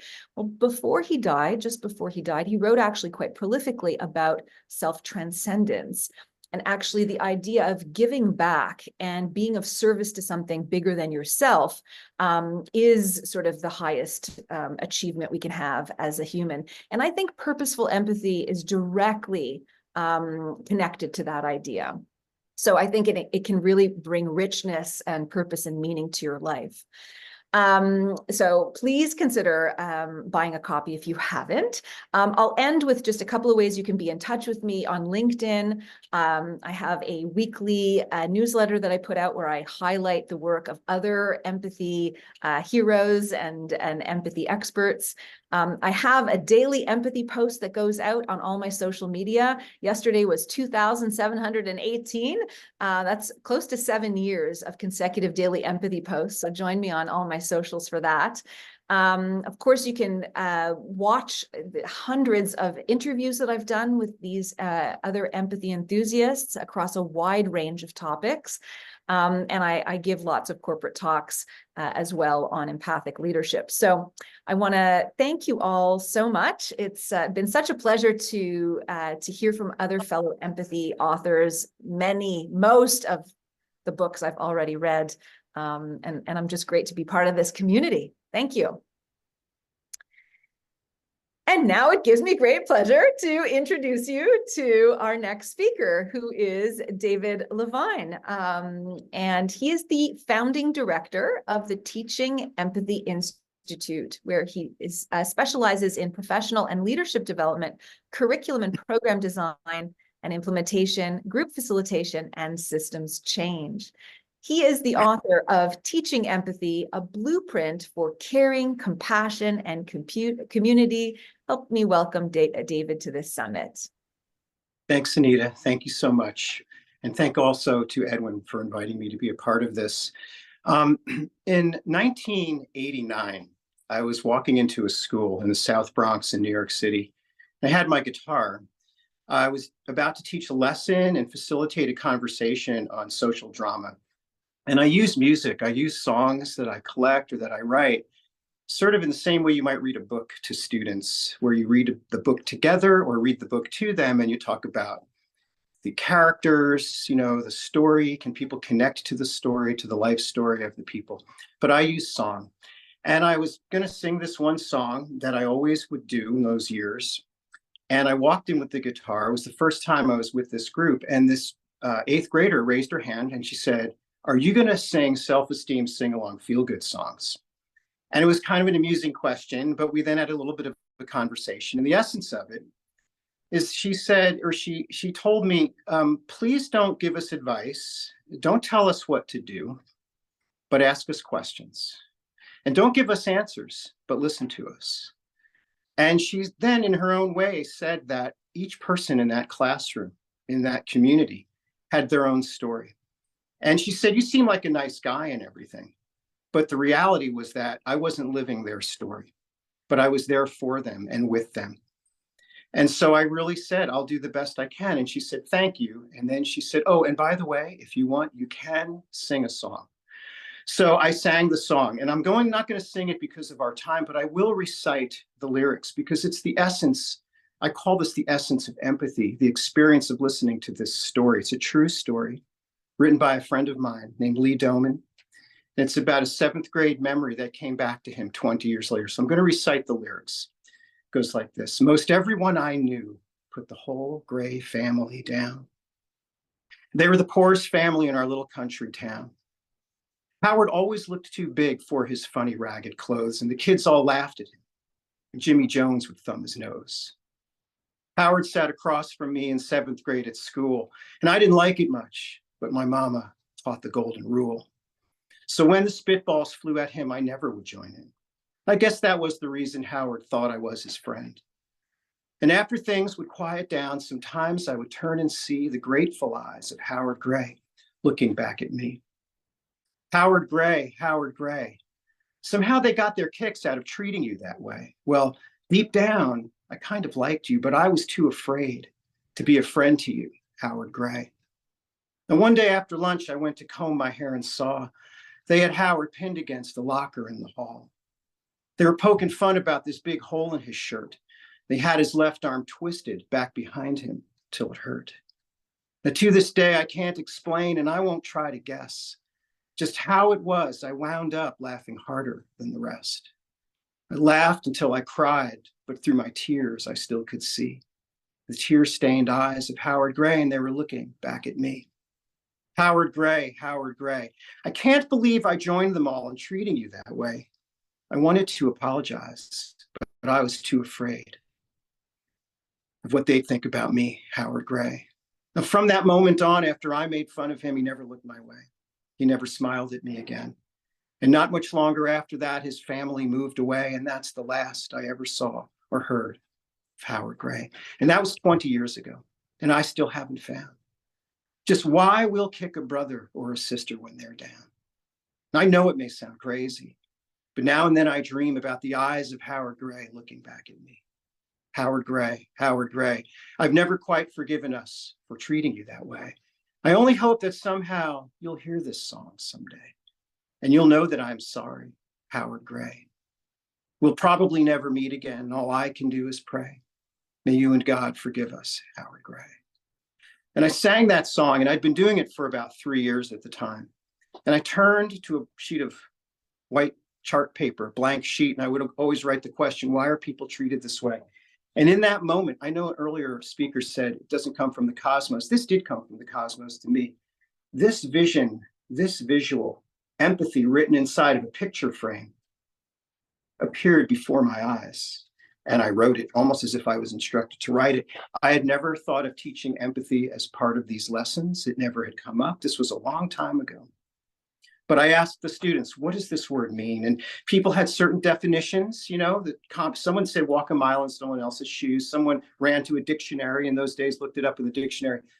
But this one boy, this was in an 8th grade class, this one boy, he said, you know, we did a class trip recently to the Met. And he said, the Museum of Modern Art, MoMA, Museum of Modern, Metropolitan Museum of Art, one of those museums.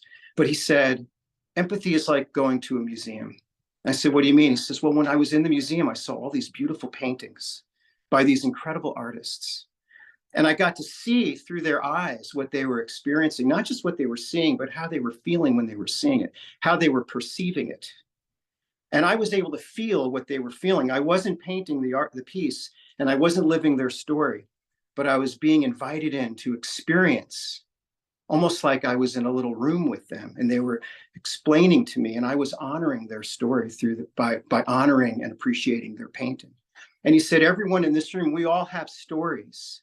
These stories are our little museum rooms. We all have paintings, and we need to honor one another. And that's what empathy is. It's not, you know, feeling what someone else is feeling. These are my words now. It's being present with another, to invite their story in, to tap into it, connect to it. Because when our stories are honored, we can be vulnerable. And when we're vulnerable, our hearts are touched. And that's what corazón, that's what courage is. Empathy to me is a heart skill.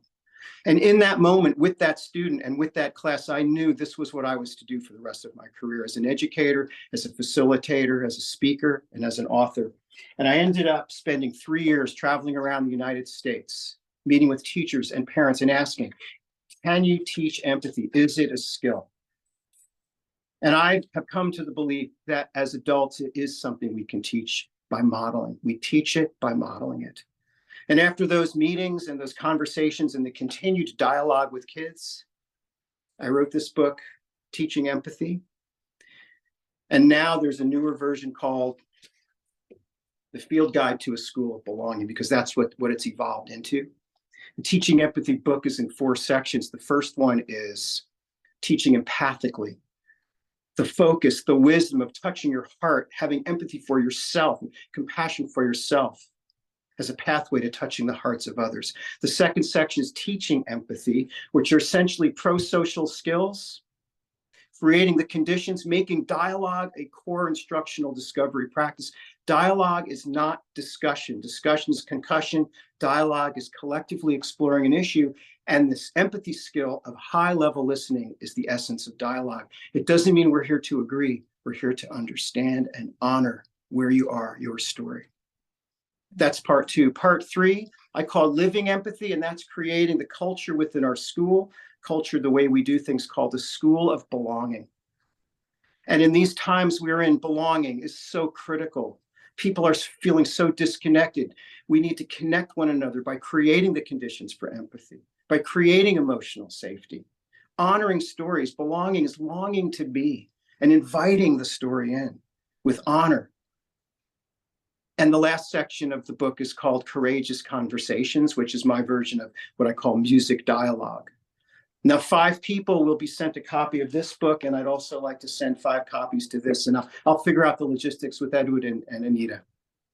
But just to close, my hope for this book and for this work we all do, especially as it relates to young people in our communities and our schools, I quote sociologist Martin Brokenleg from the Lakota Rosebud tribe, who said, "When we're under stress, we go where we belong." And I feel that wouldn't it be awesome if school, classrooms, our communities were places where we belonged, where we could be, where we could honor one another as we honor ourselves. Thank you so much for this opportunity to share. I really appreciate it. Thanks, David. I think I can speak for all of us on the call that we sense your passion through the Thank Zoom. you. It's really special, especially as an educator. It gives me great pleasure now to introduce Dr. Maureen Linker, who is an award-winning professor of philosophy at the University of Michigan, Dearborn. She leads workshops on diversity fatigue, navigating difficult dialogues, and finding common ground through intellectual empathy. She is the author of Intellectual Empathy, Critical Thinking for Social Justice. Welcome, Maureen.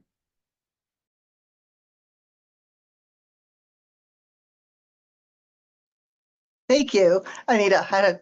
Took a second to unmute myself. Thank you so much, Anita and Edwin, for the invitation to be here. And also thank you to my fellow speakers and attendees for taking time to share what we've learned and what we need to know more about in terms of empathy. So as Anita said, I'm a professor of philosophy at University of Michigan, Dearborn. So this is a regional campus of University of Michigan. And for those who don't know, Dearborn is kind of an interesting, there's interesting demographics with Dearborn. We're about 30 miles west of the city of Detroit, which has, one of the largest Black populations for an urban center. We are also, Dearborn itself is home to the largest per capita of Arab American Muslims and Arab American Christians in the United States. It's been parodied in places like The Simpsons that we live under Sharia law in Dearborn. But our campus also draws from students in rural areas north of the Dearborn area and students from the suburbs. So we have an interesting and real wide range of diversity on our campus. I came to University of Michigan Dearborn from New York City, where I grew up in Brooklyn. I'm a CUNY grad through and through, from undergrad and grad. So I had assumed I was quite familiar with metropolitan regions, that this was going to be, a smaller version of what I'd experienced. But in terms of the range of diversity and the kind of the microcosm for what I thought, what many of us saw as real issues facing the United States were coming together in this region. Everything from 9/11. So I started teaching right before 9/11 happened to see what that did to the Arab Muslim community in our region, to the decline of manufacturing and what that was doing to the region. So there were quite a few issues. And in the midst of this, I'm teaching logic and critical thinking.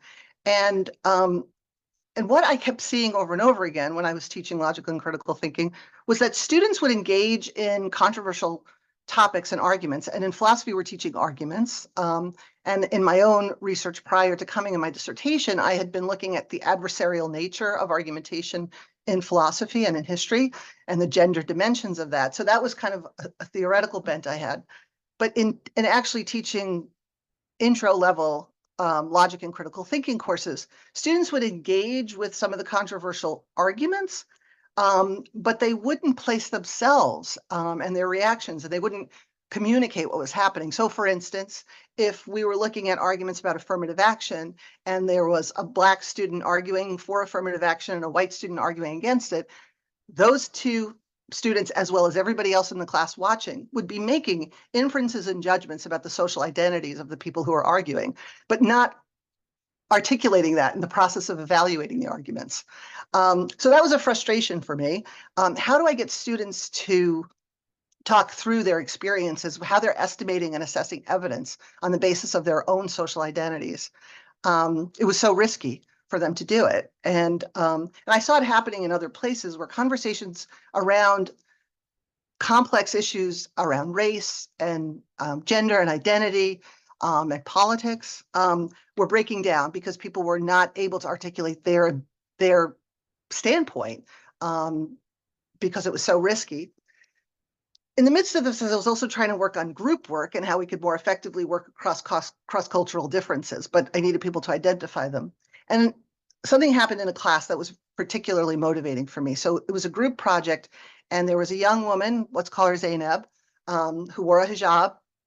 And there was another student, a white male student named Sean, who was from a white young man from a suburban area. And they were working on a project. And at one point, through some exercises we were doing about cross-cultural differences, Sean had reached out to shake Zainab's hand, and she put her hands together and kind of bowed. And he said, "Why aren't you shaking my hand?" And she said, "Well, it's for me religiously, I don't touch men. I don't touch men. I don't know. And I'm very happy to greet you, but this is the way that I greet you, but it's not through touching." And so over the course of, some work together, Sean said, that's a really, it seems like such an ancient, outdated thing to live like that. Again, we are facilitating and talking through some of this. And Zainab, said that, I understand that that's how you're feeling about this, but, this is my practice and it needs to be respected. And then several weeks later, Sean came in and he had on his forehead what looked to Zainab like a cross in ashes. And so she asked him, "What's that?" And he said, "Well, it's Ash Wednesday, and we're Catholics, and we symbolize that through ashes on our forehead." And she said, "That seems like a pretty ancient practice to engage in. It's interesting that you do that." So that to me was a real aha moment, because I thought, what's going on here is an absolute failure of analogical reasoning, but it's reasoning about our identities and about our lived experiences. And fortunately, these two students were continuing to work together, continuing to communicate, helped the rest of our class to talk through what was going on in that situation. And for me, that's what motivated ultimately writing the book, was that what we need in critical thinking and logic is a way to reason analogically through our experiences, because there's a lack of identity with each other because we see our experiences as so radically different. And in many cases, the core grounding of those differences are not so radically different. They're experienced from different standpoints in different ways, but there are elements of common ground that we could reach. So that was the impetus for the book, really to argue that storytelling, like David was just talking about storytelling, I think storytelling is evidence. When we tell our stories, we're providing evidence of our experience. And I see empathy not as I'm walking in your shoes, because I can never walk in your shoes. I can never know the experiences as you've lived them, but I can learn and understand about your experiences. And more importantly, I could learn and understand about your experiences so that I can see how you see me. Because that, I think, has been a major failure with my students, is to think about how they are seen from others, particularly students with privilege. So students who live on the margins already have to think about the majority, like Du Bois' notion of double consciousness, right? When you live on the margins, you have to know about the majority culture. But when you live in a majority culture, if you're white or straight or heterosexual, you don't think as much about how you are perceived by others, Christian in this case. 1 minute. So the book is an effort to try to come up with a methodology for healing and repairing these dialogues that break down. I'll leave you with one image that I've used with my students that has, well, I won't leave you with that one image. I have 1 minute, so I won't do that. But anyway, thanks for the opportunity to talk about this. And I'm very happy to share ideas in the circle or any questions you may have, but thank you for the time. Maureen, share your picture, share it. We're all curious to see it. It's not a happy picture, but it says the host has disabled screen sharing. So we've already moved on. Much time. You could maybe drop it in the chat then. Maybe I'll do that. I'll do that's that. great. Good idea. Well, thank you. Thank you so much. I'm going to now pass things back over to my co-host, Edwin. Okay, thanks, Anita. Thanks to all of our speakers. And we're going to be moving a little bit earlier than planned, but 10 minutes earlier into our empathy circle part of the program. And I put into the chat there, coming up is the empathy circle. If you can facilitate an empathy circle, add ECF to the end of your name. So you can see my name, it says ECF. We're going to be dividing into breakout circles with 5 or 6 participants in each one, and we'll have some time to dialogue with each other. And the first part is, again, I need that ECF to create the rooms for who can facilitate. And also for, if you do not want to be in a recorded room, add NR, that for not record after your name. I'm going to be creating the rooms and we'll be recording some of them. So with that, I'm going to turn it over to our person who's going to, DJ, who's going to be explaining the empathy circle process and practice. And I'm going to be making the breakout rooms. Yep. Take it away, DJ. Yes, sorry.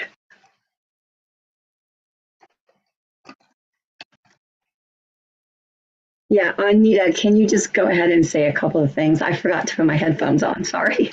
Sure, not at all. I was just putting a note actually in the chat box. If anyone is on the fence about attending the empathy circle, I just want to nudge you. Even myself, you know, the first week, I was like, oh my gosh, a few hours away from my family on a weekend. What am I doing? You know, my daughter needs me.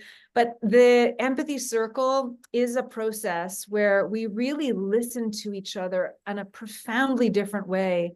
And it opens up space, like the notes between the music, the silence between the notes makes the music is the expression. So this empathy circling practice is really sort of flexing our empathy muscles, and it really allows for belonging and inclusion and connection. Was that enough time, DJ? Can I pass that back to you? Yeah, absolutely. Thank you so much. So I hope everybody can hear me okay. Yeah, I love empathy circles. It's been almost 3 years, I think, since I heard about empathy circles.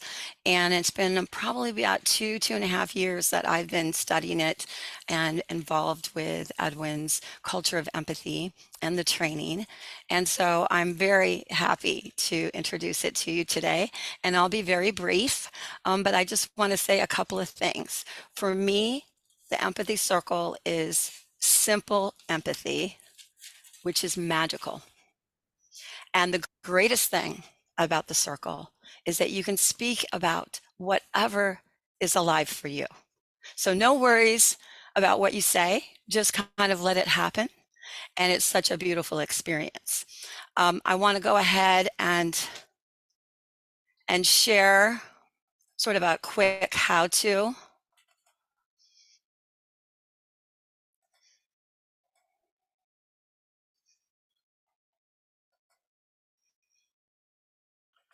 The empathy circle typically has 3 to 5 people. And if you're new to the basic empathy circle, this will be a nice little cheat sheet for you if you would like to keep it in your computer. The first person selects who they would speak to. They speak about whatever comes up for them for a set time, typically 3 to 5 minutes. I believe our circles today are 4 minutes. The listener reflects back what they are hearing until the speaker feels heard and understood to their satisfaction. Then it is the listener's turn to select who they will speak to, and for that new listener to reflect back what they are hearing. So there are 4 roles: the speaker, the active listener, the silent listener, and the facilitator, or the person who is also another silent listener. Number 5, everyone helps hold the circle process by monitoring and sticking to the steps. The dialogue continues around the circle like this for the allotted time. I believe our circle today is 60 minutes. So there are a few tips that I'll go over very briefly. Speaker tips: pause often to give the listener a chance to reflect what they have heard. When you are done talking and you feel heard, just say, "I feel fully heard," to indicate that you are done with your turn. The active listener or reflector, in your own words, reflect back the essence of what you're hearing the speaker saying. Refrain from asking questions, judging, analyzing, detaching, diagnosing, advising, or sympathizing. When it's your turn to speak, you can say anything you want. You may ask the speaker to pause periodically so that you can reflect what you have heard. Silent listeners, listen and be present to the exchange between the speaker and the active listener reflector. You will soon have a turn to actively listen and speak. The group may choose to have a discussion topic, and we can put the discussion topic in the chat for you that we have. I believe it's to reflect on what the summit has been sharing with you and what your thoughts are about that. Or, as always, you can just speak about whatever's alive for you. I'm going to stop sharing now.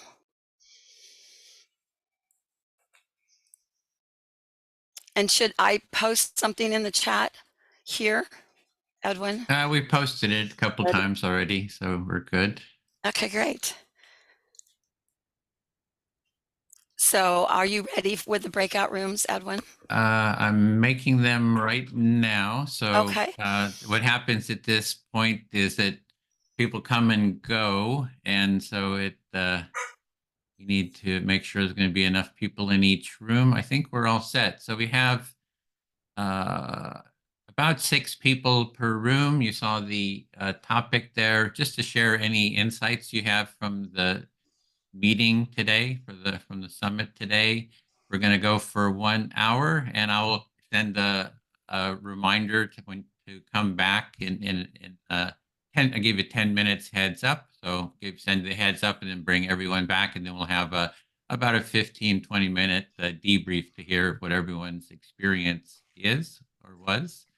And I think we're ready to go into those rooms. And you'll see the ECF is the ones that are facilitating. So here we go.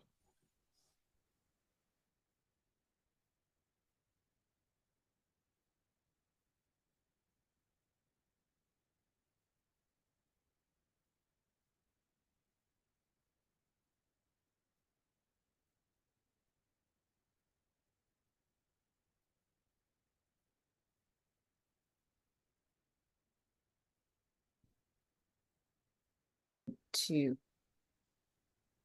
Okay, I was going to have Kathy facilitate, if you would. I was joining all. Yeah, perfect. So, Kathy, you're muted, Kathy. Welcome, everyone. So who has not participated? Maureen? And is it France? Okay, great. Wonderful. Well, so we have a lot of people who are experienced. You can just watch us and we'll call on you like, the 3rd or 4th person. And if I think that there may be something helpful I can add for Maureen or France. Is it Francis? France. Then I'll add that. And of course, anybody else can add anything they want to also. And so I will be the first listener to model listening. Who would like to be the first speaker? Oh, and let me just put in the chat what our topic is. And we'll be speaking for, do we want to do 4 minutes each since there's 6 of us, or 3 minutes? Probably 4, just so we can Okay, great. finish the thought. Yeah. All right, great. So I'm the first listener. Who would like to be the first speaker?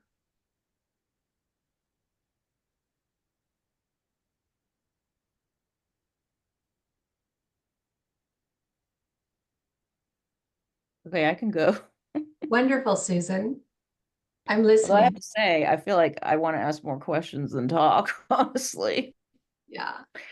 You have a lot of questions, and What? you have a lot of questions. It's hard not Well, to. I just feel like, yeah, like want to ask Maureen some questions about her work, because it's like you listen to all these everyone's projects, and they all certainly have their own impetus and their own background, and so I just want to hear more about, you know, projects that kind of connect with my perspective a bit.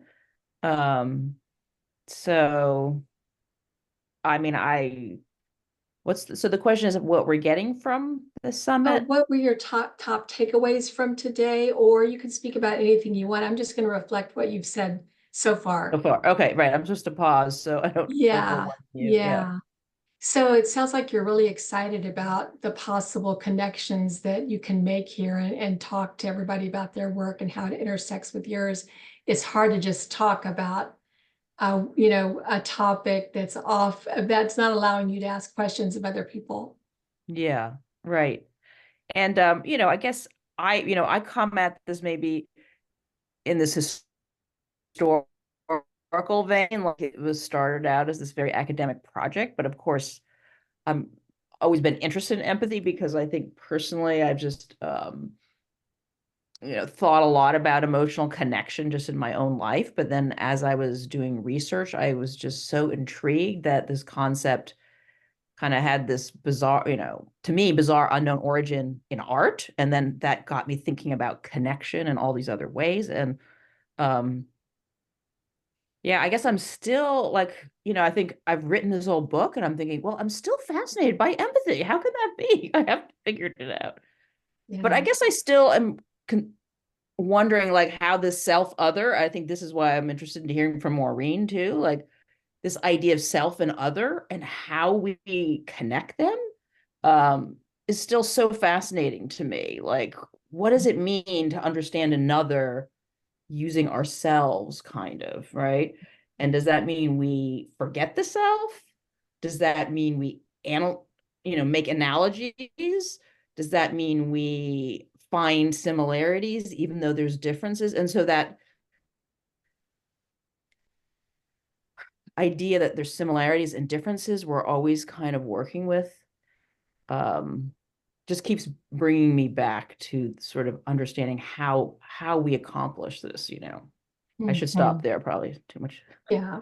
So your book, you started this with an intellectual approach, writing about the history of empathy, but it continues to fascinate you, especially self and other, how it works, and there's so much to learn about it, and it's really got you jazzed. Yeah. So yeah, so because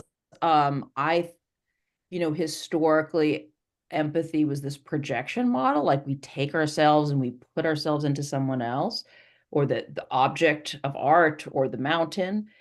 It's like I think we have that capacity, and that's our way of connecting with the world. And I think there's also great possibilities for like eco-empathy there, or kind of our but we don't usually think of it today that way. And we also, projection is kind of a bad thing because it means we're not really getting the other person. So so again, I just come back to these ideas that there's different kinds of empathy, that kind of accomplish different forms of connection. Yeah, that was time. I'm going to reflect what you just said. And if I missed something, let me know. That was some deep stuff you were talking about. So you're thinking about the other, and that connection is real important. It's like our lifeblood, connecting with each other and understanding each other. And that's, I think there was more there, but I think I got a little lost in the depth of what you were sharing. Is there anything else you'd like to say to feel fully heard? Well, I guess, I mean, I guess when I think of empathy, I think we have to, it's like we're not using a technology. It's not like, oh, we connect someone through Zoom, right? Which is what we're doing now. It's like you have to use yourself.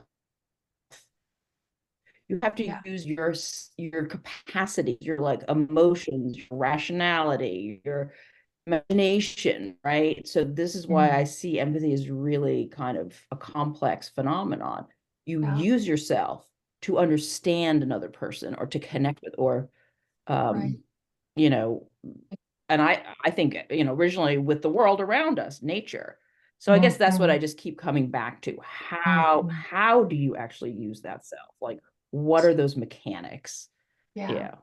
So you're aware that we use ourself for empathy, including our curiosity, our imagination, our emotions, and it can also be used for the environment or the ecosystem. And you're still like wrestling with all of that, how that all works and what are the possibilities. Right. Does that capture it for you? So, Great. All right. Let's see. Anita, would you be my listener? Sure. Okay. So that was some deep stuff. Susan was just sharing. I'm feeling a little bit of overwhelm and a little bit of fascination and excitement. So you are feeling a lot of emotions as a result of what Susan just shared. A little bit of overwhelm, but I'm sensing much more excitement and enthusiasm for her own interest in pursuing more empathy research.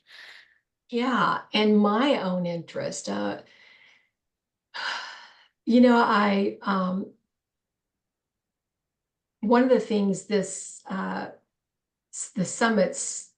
all the summit sessions you're doing for me is empathy is so simple, yet so, I don't want to say complex, but so full of so much possibility that we can't even imagine.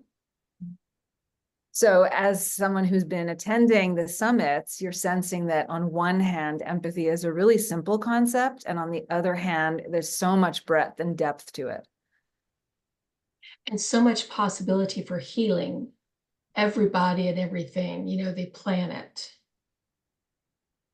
Yeah, and that empathy has incredible potential when it comes to healing in our own lives and on a planetary level.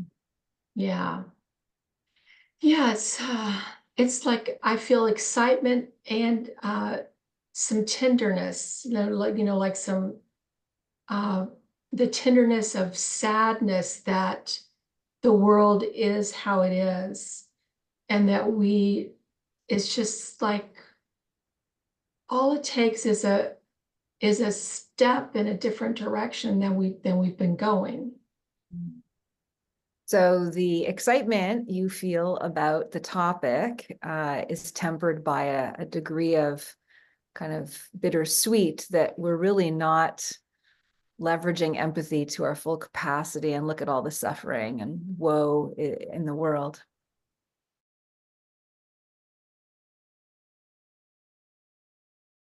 Disconnected from the land, and that disconnection has caused our heart to disconnect from animals, from people, from everything, right?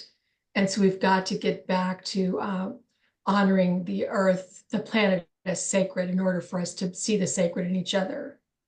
And one insight you're having or reflecting on is that we've lost our connection to the land. And as a result of that, we've lost our connection to one another and how we could heal each other through reconnecting. Yeah. Disconnecting from the land has changed our hearts such that we can't connect to human beings or to animals. Our heart, it has limited our heart capacity.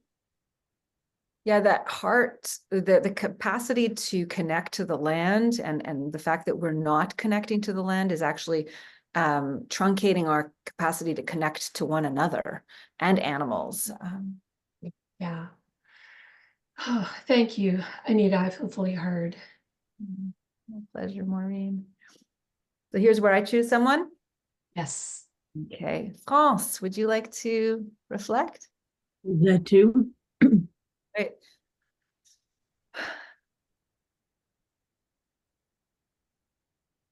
Because I teach in a business school, which is an unusual place to find empathy, I pay attention to all the places where empathy does show up in the scholarship, and one of the places is in social entrepreneurship. Yeah, you're in an unusual environment for empathy. At least it's not linked in your mind to empathy. And you're still looking all around in where you can find it most.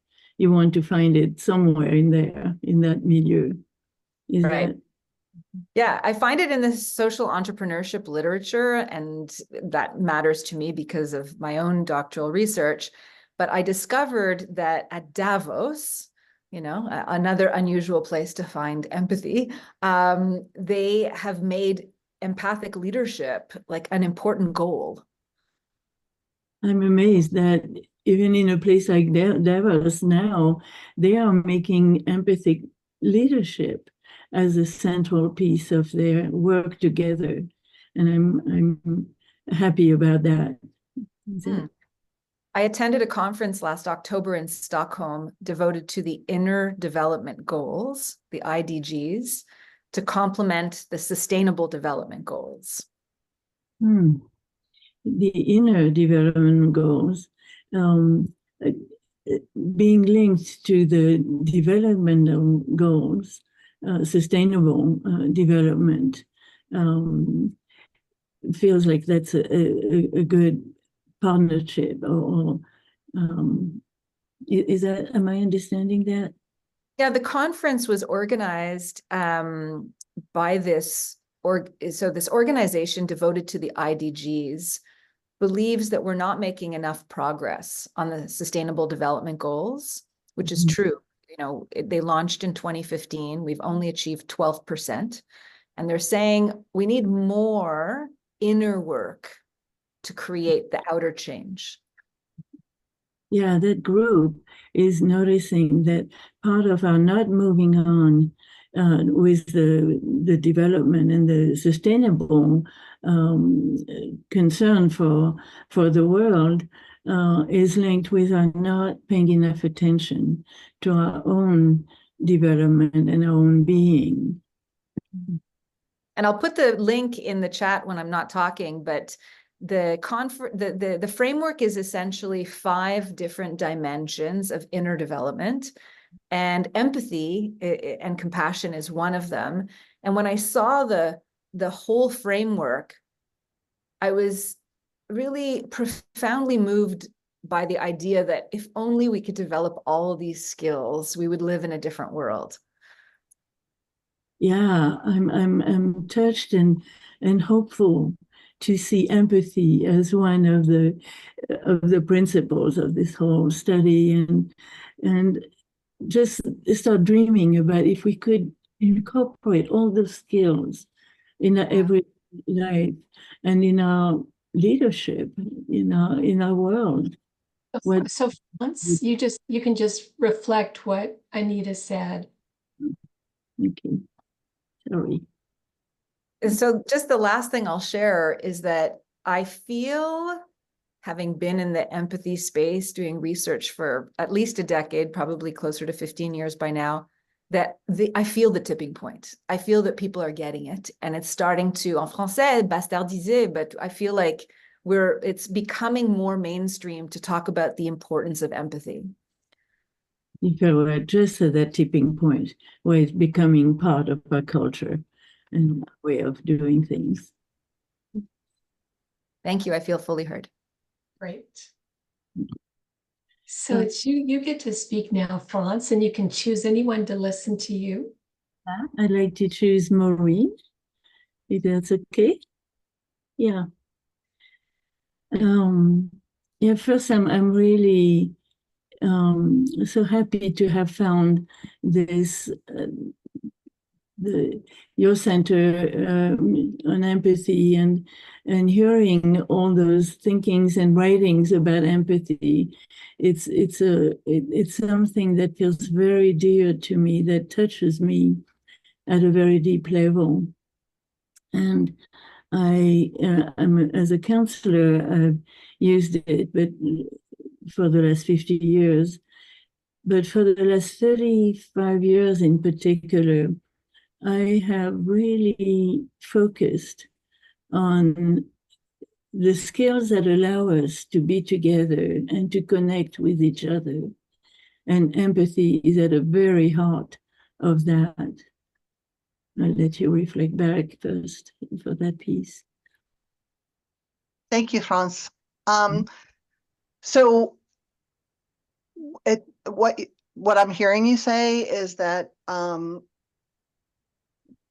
today, being part of this conversation about empathy from a variety of different perspectives and from people who have been spending time and energy putting that together and sharing that information and what they've learned, was very moving to you to see the research on empathy, and that it's inspiring to you, and you're both, it sounds like, in your own work as a counselor and then also as a person. It's inspiring to you that people are doing this work and you feel connected to it.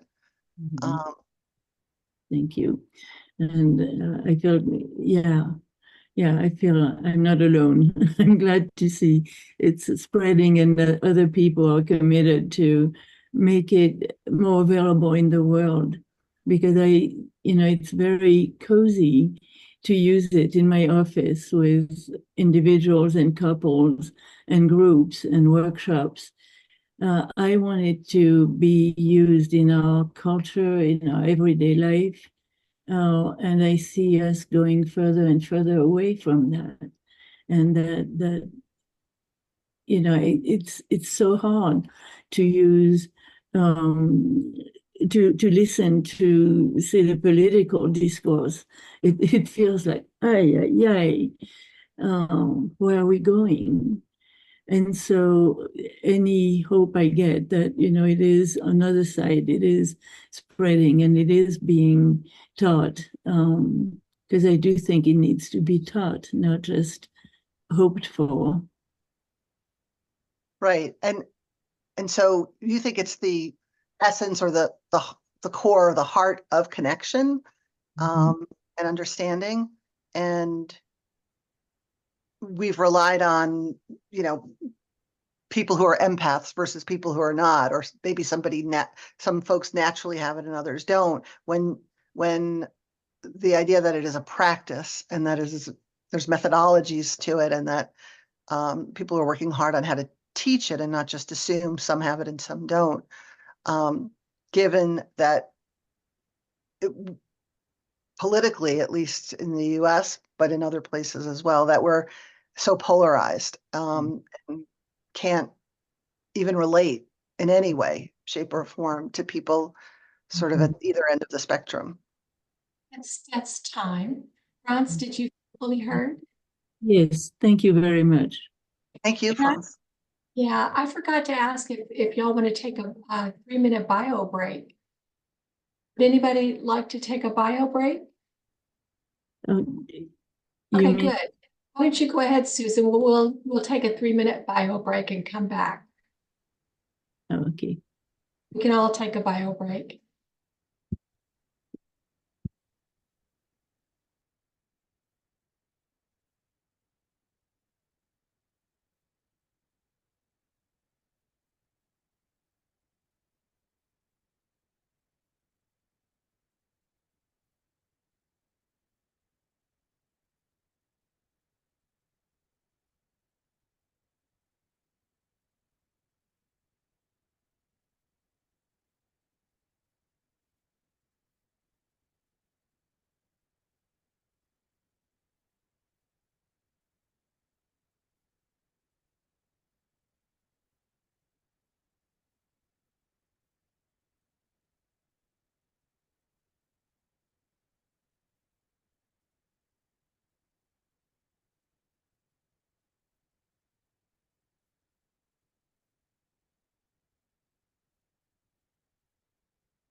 Maureen, if you wanted to select me, we could already get started while they'll just pop in. Okay, that sounds great. Okay, I'll listen. So I'm providing now my answer to the question. You get 4 minutes or so. And I'm listening and I'll reflect back what I understand. Thanks. So I feel I was grateful to have been part of this.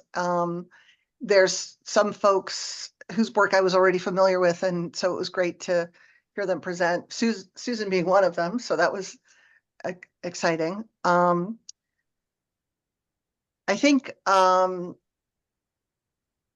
when Kathy was describing the depth and how that could, you could get lost in that somehow.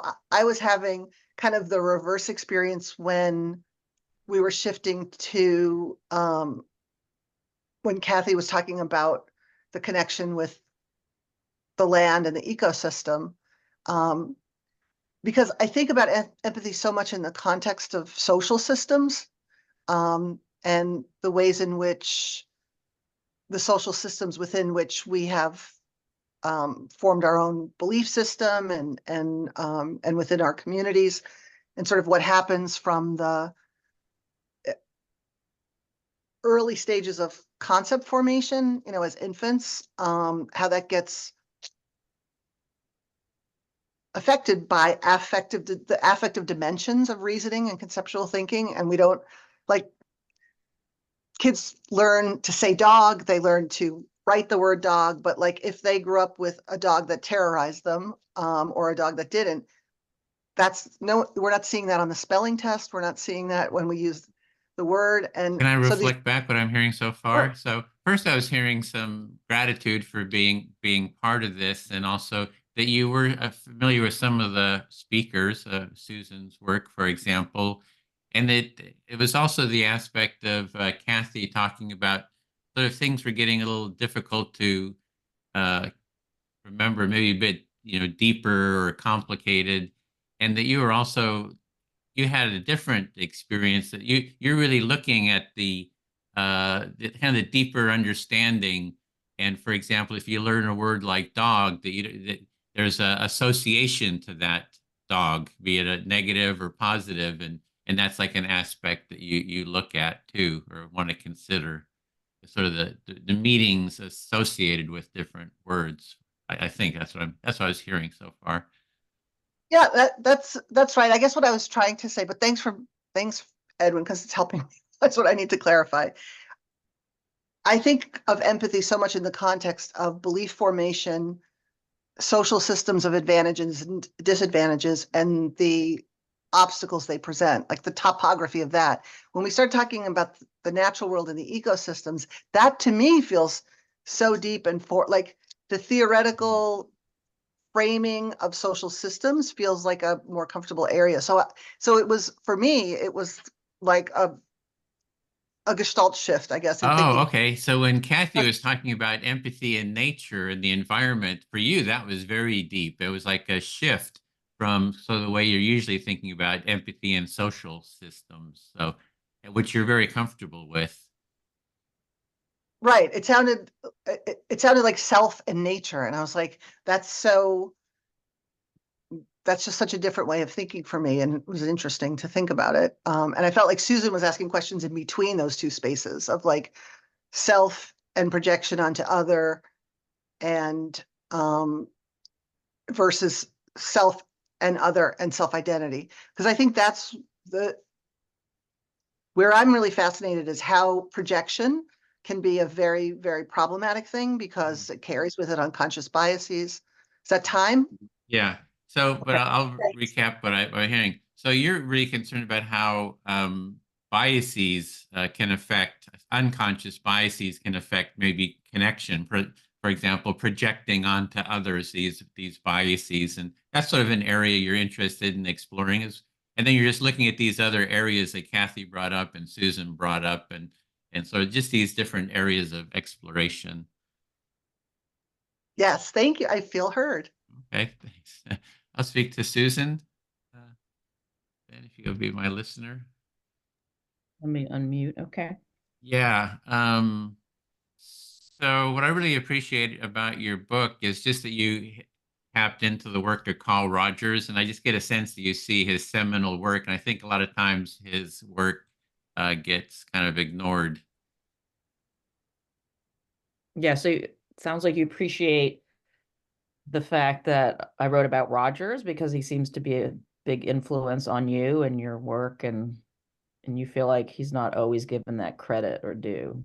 Yeah, what I liked about his work is there was sort of the experiential, doing the active listening, which we're doing now, which was sort of core to his empathy work, as well as the scientific. So he seems to do both, the doing and the sort of the studying of it. So I appreciate that approach, because a lot of times the academics, it can just be a cognitive, mental shifting concepts around, and they'll be like terrible listeners.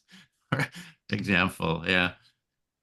Yeah, so you appreciate Rogers as kind of a model in a way, because not only was he a practitioner and did this kind of listening model that I think you appreciate, and kind of what we're doing here, in fact, kind of modeled on him, but that he also did a lot of scientific study. So he kind of had both avenues going on. And sometimes you meet people who are doing the research and have no kind of listening skills whatsoever. So that can be exactly problematic.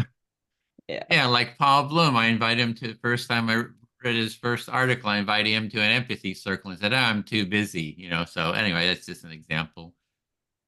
Yeah, so one example is Paul Bloom, who has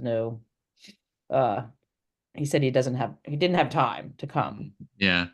So so what we're doing here is really based on Roger's work. It's the mutuality of it's mutual active listening, mutual empathic listening. I really see it as a core practice that, one of our missions or goals is to teach everyone in the world just how to take part in an empathy circle and facilitate it, because it's so foundational to just as a practice for people listening to each other.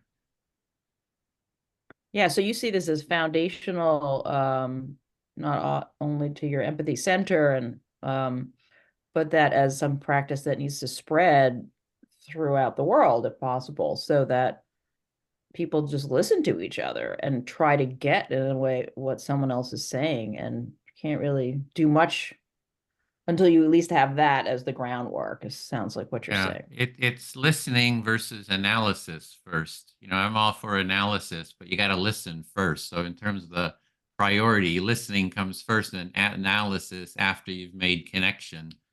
And I think what we're doing here is focusing on the listening first. Yeah.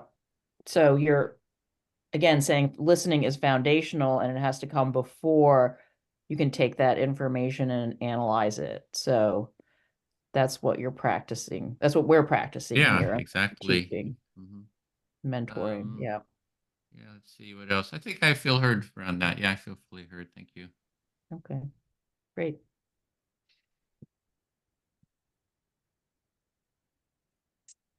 And You we get to choose a continue, and you can listener. select your listener, Susan.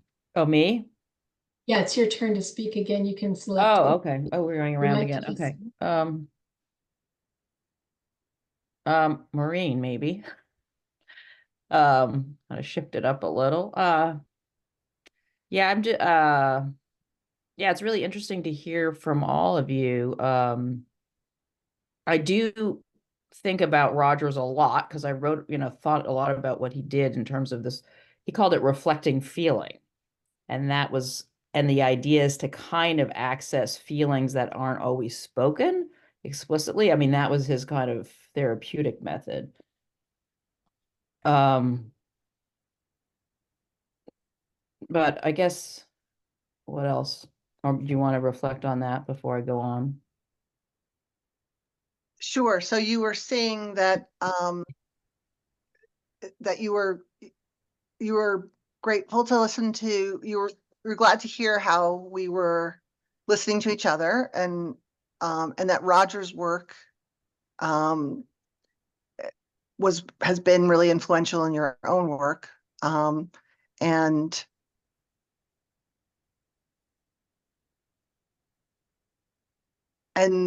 I think I need to hear more because it's been influential in your own work. And say more. Yeah, all I was saying is that his original method when I studied it was about reflecting feeling.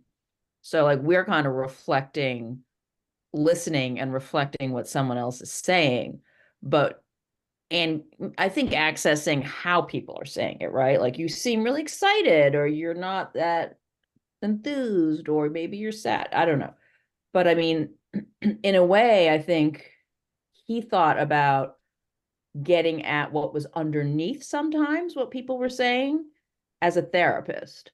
So I'm kind of wondering if that happens as part, I don't know, I'm just sort of thinking out loud here, as that happens as part of the empathy circles, like you kind of get the sense of and maybe someone's not absolutely explicit about it. And what do you do in that case? Thank you. So what I'm hearing is that you're saying in Roger's work, what was being felt by the speaker, but maybe not being literally articulated by the speaker, was a component of his methodology as a therapist. And you're wondering if the empathy circle process, in the way that Edwin said, has been important to the methodology of the circle itself. Is that what we're doing? Are we, when we're reflecting back what we hear, are we also reflecting the feeling that may have been associated with it? Or is that a goal of what we're doing? Yeah. I mean, I'm thinking about empathy circles now. I mean, now as we're involved with it, because I think I'm just thinking of examples maybe in my own life where you're listening to someone and you hear these other messages that maybe that person isn't always aware of. And maybe you're wrong, or maybe you're right, or maybe you're being intuitive, or maybe you're not. But, what do you do with that, right? Because, like, I don't know. I guess I'm saying when you listen to someone, you can just say, okay, this is what you said. But what about like when you sense there's other things going on? Is that just not your position to do? I mean, if you're a therapist, maybe you would do that. If you're a friend, I mean, so I'm just kind of wondering about this listening and, you know, what kind of levels there are in it. Oh, that's enough. You still get But your thank you. reflection. You did get that, yeah, that question I Yep. was raising, definitely. And Maureen still can reflect that last piece for you. Thank you. So, so it sounds like what Susan, you were saying is that when we, as the person who's reflecting back, it's not a context that's like a therapeutic context where you might share what you think might be going on, or Yeah. with a friend where there's been some established trust and there's been some expectation that you could report back what you think the person might be feeling but not seeing. And within this context, we don't necessarily have that trust, we don't have that expectation. So how does that work within the context of the circle if what we're reporting back in our reflection is we have those, we believe that there may be some feelings there, or we're trying to capture that. How do we do that in ways when we don't have the context for it, or the history, or the trust, or the expectation, and is it an expectation? Right. Yeah, thank you. I feel heard. Thank you. You get to speak again, Maureen, if you want to choose your listener.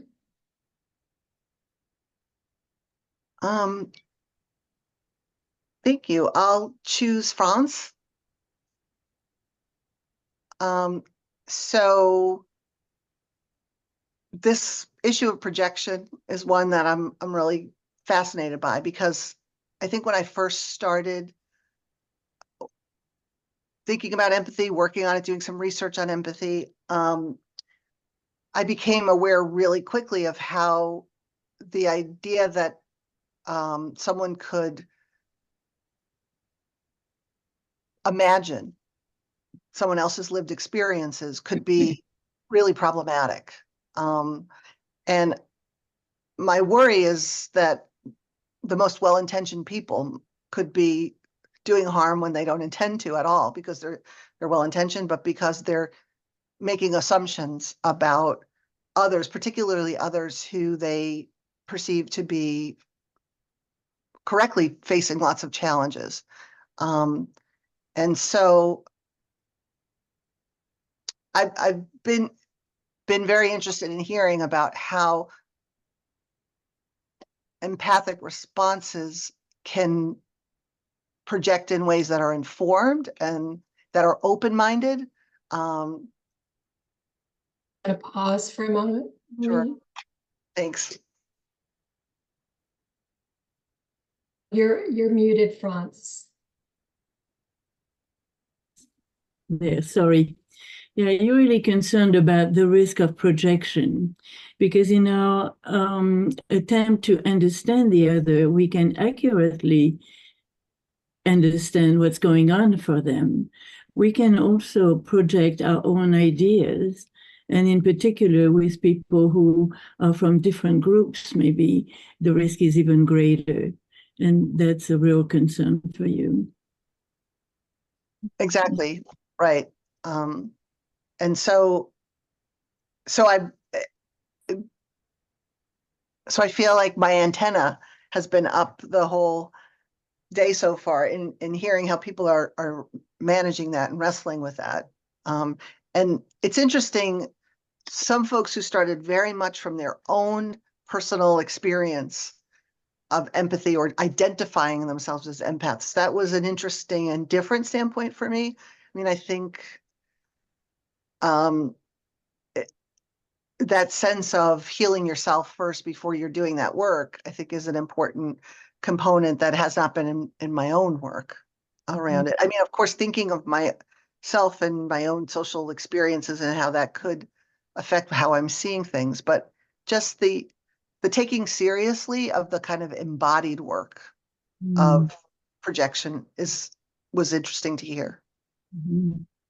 Yeah, as you listen to all the different speakers, one thing that struck you is something different from what from your own experience, is the people who identify themselves as empathic, and that focus on their inner work as part of working on empathy, and that has a different getting into empathy than what you have been doing. And so you're kind of curious about that. Is that? That's right. Thank you. And I think I've been interested in how belief formation happens and conceptual formation, and how it has affective dimensions. But the idea that the that the work can be so draining and really can take a toll on people to really try to do that self-reflective work while also intellectually understanding the history and the good and bad of empathic responses. Yeah, you're really interested in the concept formation, and you're wondering whether it's not too draining in a way to both have that understanding and have that internal experience of empathy. And that could be hard. Is that it? Yes, thank you. I feel heard. Thank you. Good. I think I'd like to have Edwin. Listening. Yeah, please, thank you. I'm really interested in what both of you have said in this last round. Well, actually, everybody has said. Because for me, it clarified things for me to have that concept of empathy having two branches, one being the cognitive empathy and the other one being the affective empathy, and of course, empathy encompassing both.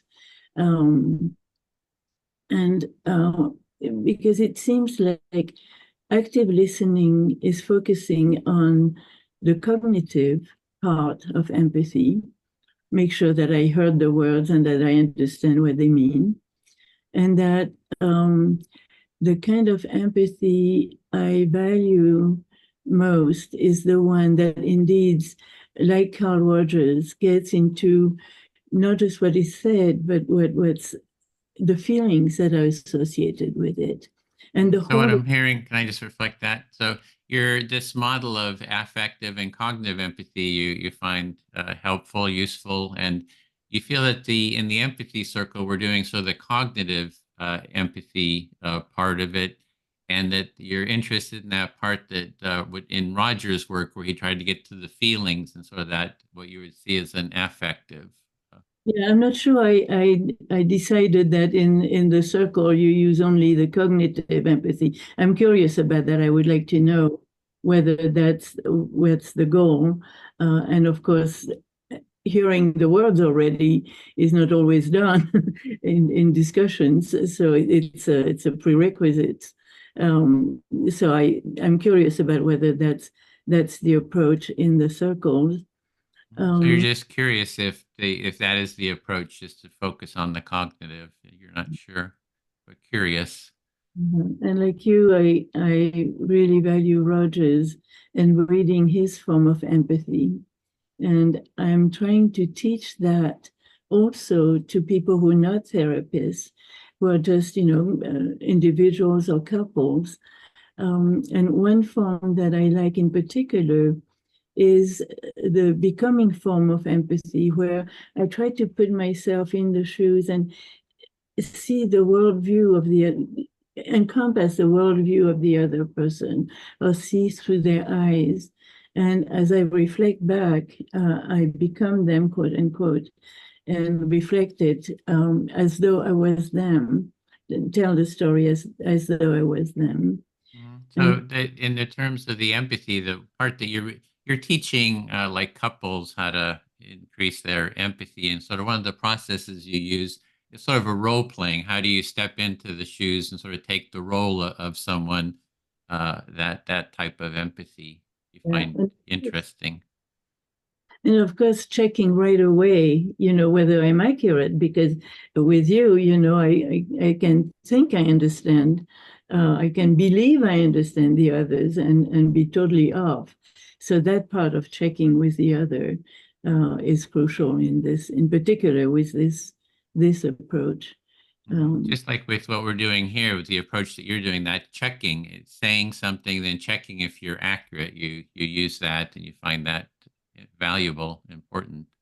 Yeah, and encouraging them to help me, to coach me if anything is off. So, yeah. So you really try to have your people you're working with to check if you're accurate and to actually assist you in being more accurate in your imagining, role playing. Thank you. That was the time. So yeah. Good. Thank you. I'll speak to. Thanks much. Anita, can I speak to you? Sure, Edwin. So yeah, I love this discussion about the aspects of the empathy circle and empathic listening.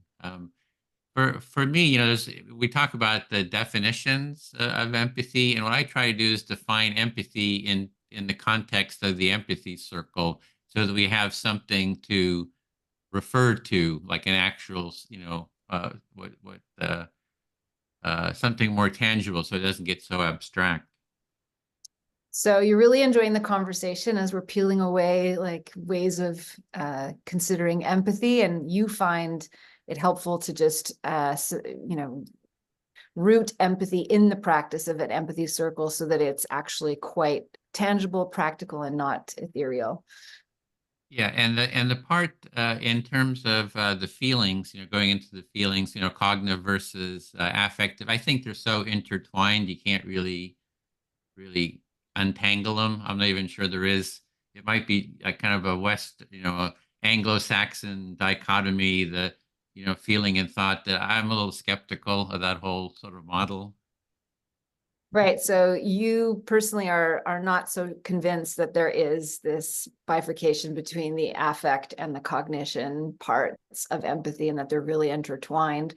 So the question around what's coming up in the empathy circle or what's being practiced for you is that actually both. Yeah, in terms of feeling, I feel skeptical about that model. So that's a felt experience of skepticism.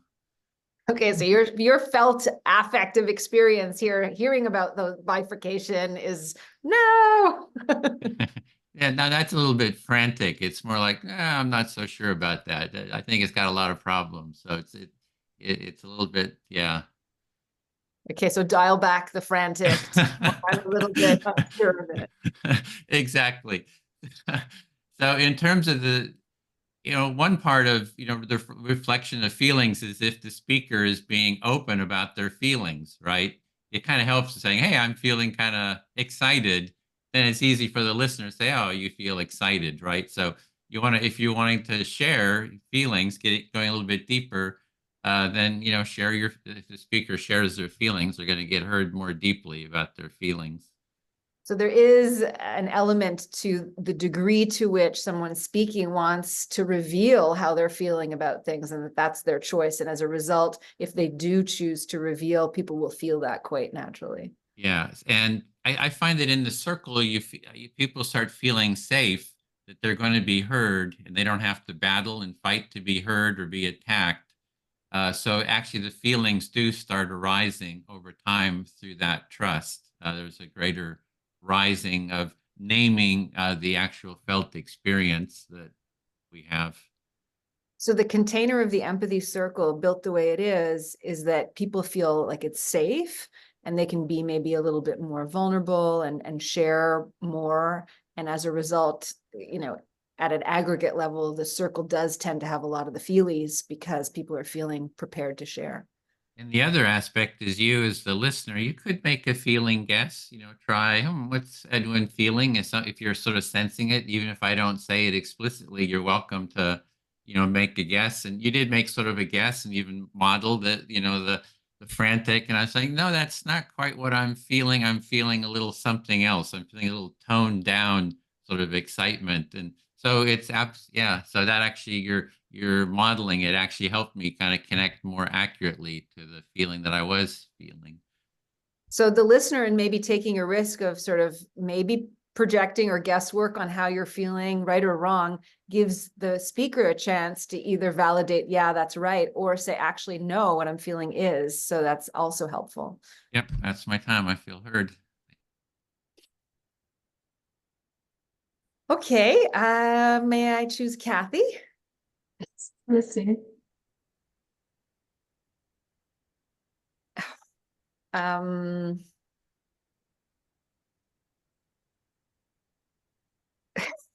Okay, what do I want to share? Elif Gökçedem is a Turkish-born art historian who lives in Washington, D.C. and writes about empathy. And you're going to tell us about a Turkish historian who lives in DC and writes about empathy. And I'm not sure how to pronounce his name, but I loved hearing you say it. I don't know if I'm pronouncing her name properly, but Edwin knows who. Do you know, Edwin, how to pronounce her name? Yeah, okay, all right, maybe you'll say it later. In an interview that I did with her for my book, because she has a PhD in Islamic art, I asked her if there was anything in her own research that informed her thinking about empathy, and she said yes. Yes, so you asked her about how her art was informed empathy, and she said it was, and you're going to let us know more about that. Okay. And it all has to do with geometry. I won't get into the lines and triangles and squares, but she talked about the circle as being a great metaphor for empathy. And it has stayed with me, and it is such a powerful, I think, framework, especially to think about, Maureen's questions around projection. So there was a lot about geometry, but what struck you the most was her identifying empathy as the circle representing empathy. Right. So the geometry of a circle is that it's made up of an infinite number of dots along its circumference. So if you add 10 more or 10 million more, it still stays the shape of a circle. Yeah. So the circle is constant no matter how many dots are added to expand it. Yeah. And what's interesting is that if we as human beings on the planet are represented by the dots, so there's 8 billion of us on the circumference of a circle, she says what's interesting is that we are all equidistant to the center, all of us, wherever we are on the circle. Mm-hmm. Yeah. So if you think of a circle and all 8 billion people lined up around the circle, we're all equal distance from each other.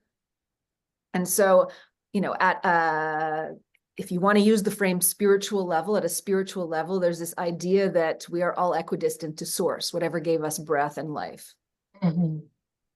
Spiritually speaking, we're all connected to source, or whatever we term what we consider gave us life.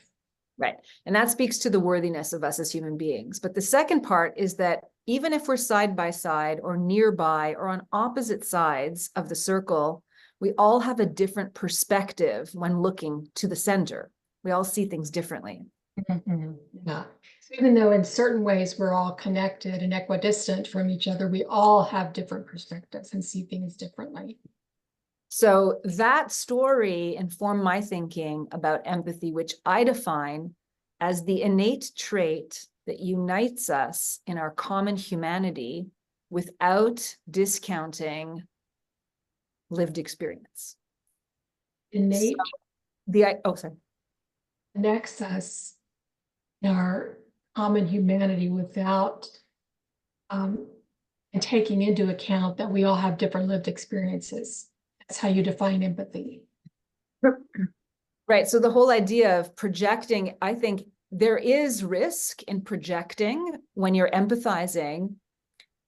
So I don't want to discount that. That's important. That's important to have as a sort of, to be conscious and aware of when you are empathizing with someone you don't know for sure.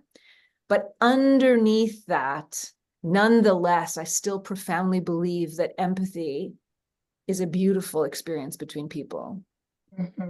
Yeah. So even though there is the risk of projecting, you still believe it's a beautiful experience and one that we all share in. Thank you, Maureen. Did you feel fully heard? Yes, thank you. Okay, wonderful. All right, so do my time. See who hasn't had. I think Susan. Yes, Susan. Oh, would you be my listener? All right, I took some notes. One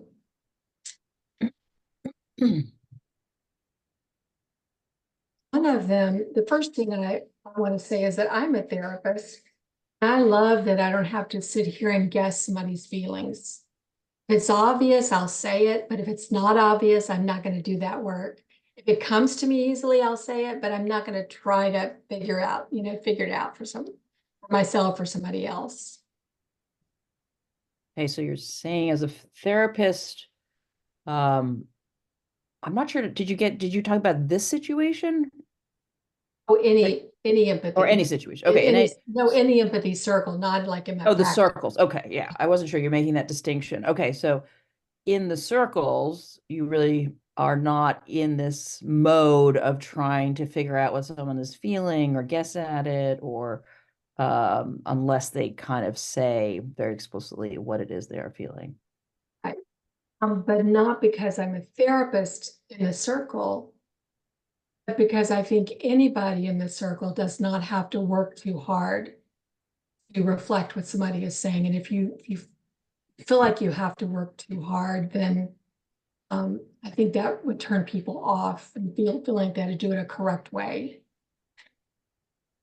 So you're thinking about the way the empathy circles function, and that in fact, as a reflecting what you're hearing, it's not like anyone has to work that hard to kind of get at some deep messages or anything. Yeah, you just have to be fully present. That's it. That's like the only requirement, really, to be fully present to listen to somebody. So in fact, what you really need to be part of an empathy circle is simply to be fully present, not distracted, and focused on that person. And even if you are distracted, you can say, I'm sorry, I lost you for a second there. I'm going to reflect what I heard. And if I missed something, let me know, right? I mean, it's very forgiving also. Right. And the process isn't, as you say, it's forgiving in the sense of you may not catch absolutely everything, but there's room to sort of ask for a clarification or say, I missed something. Yeah. Can you kind of fill me in where I lost the thread? And I'm very interested in the social justice aspect, and I tie the disconnection from the land to social injustice. You can take settler colonialism here or back in Europe when the kings and the church took land from peasants, and they couldn't grow their own food. So I really do believe that disconnection from the land is directly related to all the social justice issues we have today. So you're saying that the fact that we have been socially disconnected from our place of origin or land where we live is directly connected to this idea that we don't have just societies, and you're going back to kings and peasants and saying that the king's ownership of the land was kind of this historical exemplar of that. Even Russia invading Ukraine, that's over land, right? The Palestinians and Jewish nation, that's over land. Enslavement here and genocide, that was over land. Right. So where we live and, who owns the land, who lives on the land is critical in all these international conflicts in Ukraine and Middle East and Israel and in slavery in this, here in the States. And that's my time. Thank you, Susan. Sure. I feel fully heard. We have 1 minute, so We have 1 minute for the circle. yeah, to go back, we're just doing 1 hour, so Okay. Anybody want to, Maureen, or let's see, France was new, and Maureen, you were new to the circle, right? Anything, 30 seconds each of you like to share about your experience in our little circle? I can start 30 seconds. I think it's really interesting to see how someone has to reconstruct what they heard from another person. And I was imagining how tough that often is when you disagree with a person, because I know one of the toughest things I've experienced in teaching is that when students try to understand, they think it means forgiving or accepting. And I like the way that understanding here doesn't have to entail that. Right. Hans, how about you? I feel very grateful to have been in this, and I'm so sad that I couldn't come to the first 2 presentations, and I won't be able to come to the next one either. But thank you for everyone here. I learned a lot from all of you. They are recorded. You can listen to the recordings. I wasn't here last week. I'm going to listen to the recordings. So there's that opportunity. Yeah. And I just wanted to say really quickly, it was a pleasure being here in the circle with all of you. I hope, Maureen and Franz, that you were able to jump in quickly and feel comfortable. And I want to thank the speakers too, and Anita and Edwin for hosting. thank you for facilitating, Cassie. We're going to be being back in 8 seconds. Okay. Bye, everybody. Bye. Main room.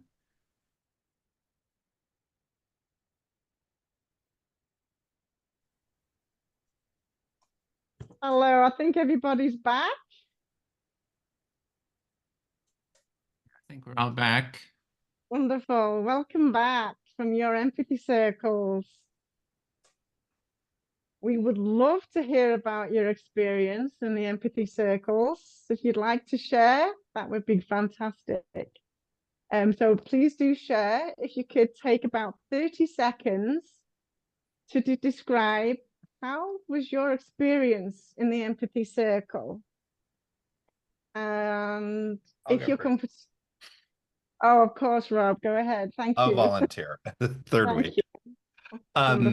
We had a really great, it's been fascinating. My 3rd week participating. It's been fascinating how each circle each week is different. And there was a lot of great vulnerability. We got into a great conversation about being an empath and highly sensitive person, and what that means, and how ultimately we might make the world a better place. And we all need a sugar daddy to fund it. So now taking applications, although don't tell my husband. Thank you.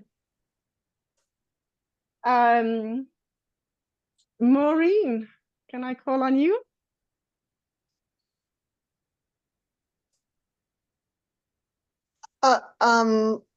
Yes, you can. So I had shared this with my group. I think it was my first time being part of an empathy circle.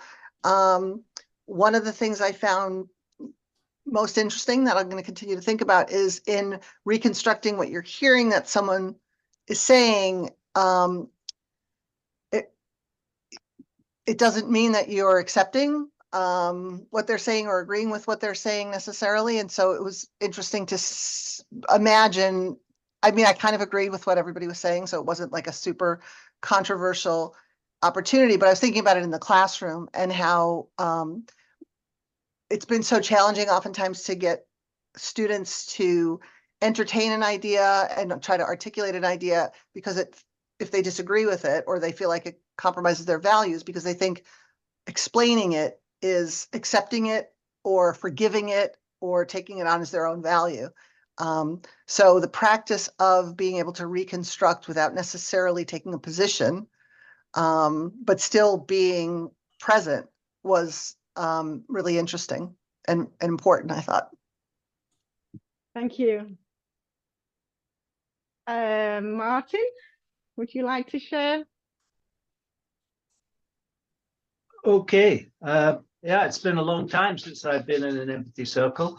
And I must say it's a very, very powerful technology. And I was just recommending it to somebody in Austria who just asked me, they were looking for something to increase empathy in corporate and organizational settings. And I said, you can't go wrong with empathy circles. So it is a very wonderful technology. And I realized immediately how rusty I am, although I do try to practice the skills all the time, every day, in every interaction. It's sort of become a habit for me to do that as an empathy type researcher person. So yeah, no, this was great. I really enjoyed it. Thank you, Edwin, and thank you, Anita, for hosting. It's nice to be here. Thank you. Shannon, I see you've got your hand up there. Thank you. You're muted, Shannon. Every time. I want to second what Rob was saying. I'm finding it interesting how every empathy circle is so different. And from each one, you're just learning more, taking more in, and every empathy circle has had such a different feel to it. So yeah, just really enjoying it. And Rob, I'm with you. I think everybody needs someone to fund this. So I'm also open for business. Thank you. Joy, you read my mind. Thank you.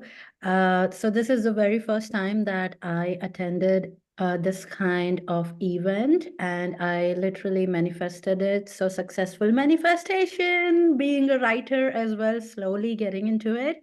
And the empathy circle, like at first when you said about getting into the breakout rooms, I literally wanted to run away. I was like, no, I'm not going there. I had like enough of the input. I'm not getting there. But then I was like, okay, I went in, and after a few minutes of like listening to everyone, I realized, like, a thought came in my mind. Oh, here are all the empaths, like what I was afraid of. And with that circle, I felt more inclusive and also a part of a completely unknown realm for me right now. Like, yeah, thank you. Sweet. Fantastic. Thank you. Bob, I know you were thrown into the circle last minute. Do you have any moments of that you'd like to express? Any how it was for you in the circle, Bob?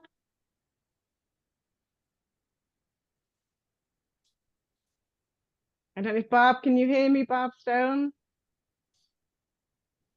Yes, I'm sorry. I had to leave for a moment. Someone's I at the have door. bad hearing. Thank you. So I'll pass. Okay. All right. Mary. Hi. Yeah, I don't know how many circles this is now for me. It's under 2 handfuls. I know that for sure. And every time my mind is just like blown, like all the different people studying empathy. I'd love to see it become hugely diverse as well. That was kind of a little bit of what we talked about. And yeah, I found it, I was very supportive group and very interesting listening to people's opinions and different experiences with the presenters and their experiences, newfound experiences with empathy is really cool. Thanks. Thank you. Anita. Sure. So I'm a Pisces, which is like 2 fish swimming in opposite directions. And I feel like that's what I was in this empathy circle as well, because the composition of the membership was some academics who are deep in the theory of empathy and some practitioners. And it was interesting to hear all the layers being unpacked, people having sort of insights about how different ways of looking at empathy from their own, separate from their own frame of reference. And Edwin, who of course has been so involved in empathy circling, believes this, breathes it, saying, you know, that we can't, it doesn't make sense to theorize about empathy unless we're living empathy first, and living empathy through empathy circling gives us a chance to think about empathy differently. So it was interesting. I was just really grateful to be among such great minds and spirits. Thank you so much. Heidi.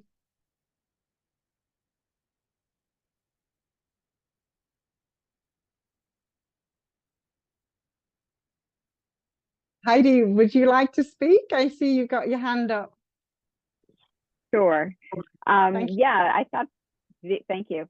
The empathy circle was fascinating. I hadn't participated in one before, and I'd actually heard about this group from a speaker who I thought was speaking today, but must be speaking at another time, Helen Race, who's written a book called The Empathy Effect, and is a close friend. And really, that's where my conversations have centered, has been in conversation with Helen. And but for all that, you know, and for all our sort of friendship and conversations we've had as a family, I hadn't participated in a circle the way of this circle today. And I thought it was really fascinating and gave me just another lens toward how I maneuver in the world and listen to other people and feel heard. And I thought it was really, really fascinating. So thank you all, particularly to the people in my group, and just for everybody being here today and expanding on all this terrific work. Thank you so much. Alex, would you like to? Yeah, I'll just say a couple of things. Wow, it's exhausting. It takes a lot of work to do that kind of empathic listening. And so although I am with a program, Couple Talk, we help couples engage in structured dialogue using empathic listening. It's been a while since I had to do it. So there's that component of having to try to understand what the other person is saying, and then recognize when I might be getting jerked away by my own filters, and then trying to figure out how to reflect back in a way that shows I'm trying to understand, but not trying to just parrot back. And so I need a nap after this, I think. And then the other thing I'll say is how wonderful it was to hear everyone, even those who were also first timers, do such a beautiful job of reflecting back and really making the efforts to go with the speaker and understand. So it was a beautiful process. I hadn't been a part of like a group process like this, so I enjoyed it, and I'll probably be back after a good long nap or two. Thanks. Great, thank you, Alex. Bob, would you like to share? I don't know. Can you hear me, Bob? I'm not sure if Bob can hear me. All right, I'm going to move along. Josephine, can you hear me? I don't think she can hear me. All right, Stephen, can you hear me?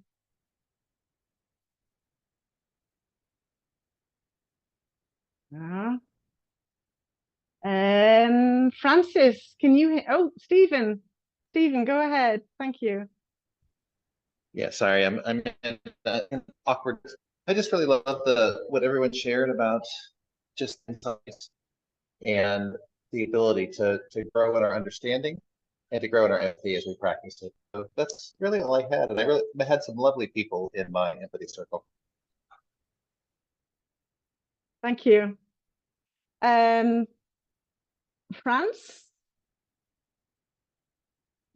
Thank you. Okay. Yeah, so I mostly feel very grateful that those circles exist. I feel that when we experience personally being heard, it feels so good, and it helps then to want to hear the other, and it opens up a space. And so the more people experience being listened empathically, the more they can become empathic listeners themselves. And I appreciate what every single one of you is doing to spread the riches of empathy, the beauty of empathy. Thank you. Thank you. Dr. Golder.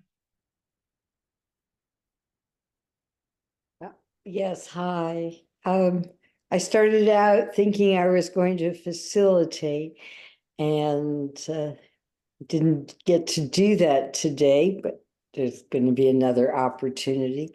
And always enjoy learning from a very clear perspective that it's endless to this practice. Beginning with self-empathy. Wonderful, thank you. What about Amy? Amy, have you gone yet? I have not gone, but I came in the middle of one. I actually was trained as an empathy circle facilitator a couple of years back, and I was, spending in real life with some friends, and so I wanted to gather when I came in when I got back into my apartment here to reconnect with folks. And so I only got like maybe 10 minutes of the shares, but it's always good to be in community with you all. Thank you so much. Kathy? Yes, I too love the circles, just like everybody is saying. I especially love learning from different people and the heart space that opens up. And yeah, I think that's it. Thank you. Thank you. Josephine, I think you were back. Would you like to share? Can you hear me now? Yes, I can. Thank you.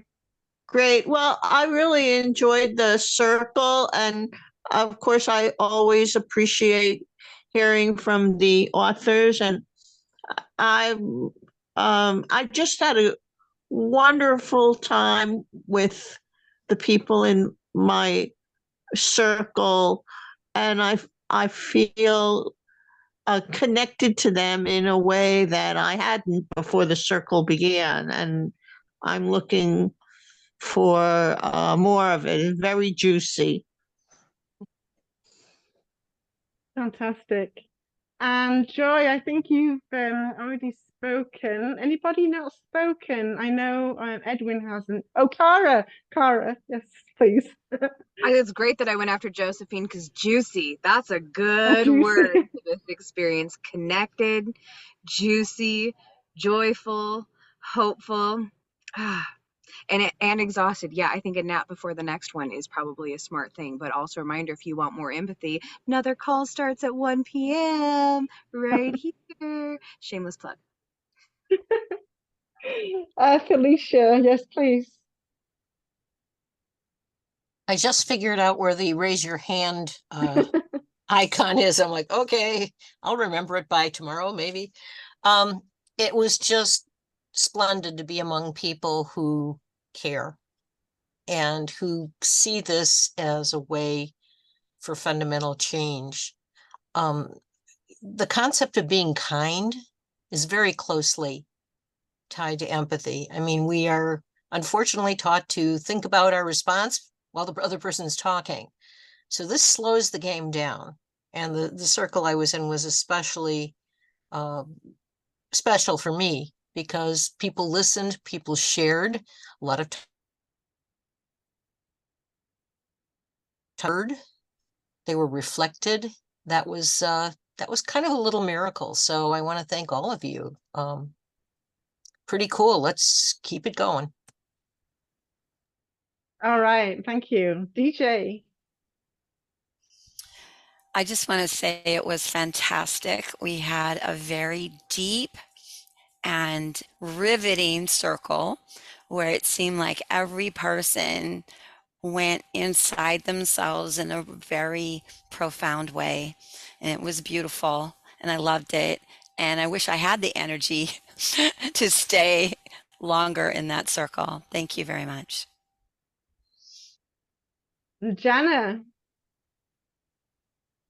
I'm just very grateful. I'm like busy with the chat here. I'm very grateful for everyone for coming. Thank you for participating. As much as I love the presentations and find them moving and enriching, I think the empathy circle is really the very best part because it's the participatory fun part. So yeah, thank you. Thank you. Jonathan. Well, I'd like to thank everyone who was participating in our empathy circle. And I want you to know I care about all the stories and how honest and open everyone was. And it even encouraged me to open up a bit. So I just want to say I'm very grateful for this, for being here today. Thank you. Amazing. I think everybody's spoken, yeah? So over to you, Edwin. But if you'd like to share as well, please. Yeah, thank you, Ruth. And for me, yeah, we talked a lot about the nature of the empathy circle itself, which is a topic I really like to just explore the nature of this process, because I think it's really an important process. And as I was mentioning, it's core to the empathy movement, and so I really enjoyed that. Would love to do more of these, and I want to thank everyone for taking part. And I also want to, so in closing, want to thank all the hosts, the speakers, the volunteers, and all the participants who took part. And I'm going to actually post into the chat the whole list of ways that you can get involved in the movement and in our center. The first on the list there is the summit recordings. This is recorded and it'll be posted to our January summit event page. So you can just go there and all the resources are listed there. There's other events that are coming up, and there's a link there for the visioning circles. And there's a schedule of circles worldwide. Many people are holding empathy circles all around the world, and we have a calendar that you can check out there. And we have a facilitation training that's coming up. Actually, there's one next week, next Saturday and Sunday at the Empathy Center right here behind me. If you're in Santa Barbara, that would be a great, we hope you come and join us, and it's a free event. And then in February, there's going to be a 4-week empathy circle facilitation training. Then you can get an ECF after your name, and you can help us host other circles. So I really hope you take part in that. And there's actually, if you're wanting to do more of an empathy circle, we have a visioning circle in 1 hour, or not an hour, it's in about an hour and a half, 1 p.m. Pacific time. And we're envisioning how to develop this empathy center. So you can come share your ideas and share how you would like to be involved. And we have those in person on Sundays. So on Saturdays, we hold those at 1 Pacific. And then on Sundays, we have them in person if you're in Santa Barbara. And I'm going to put this link in, and all these links, you don't have to write them down because they're at the sign at the feedback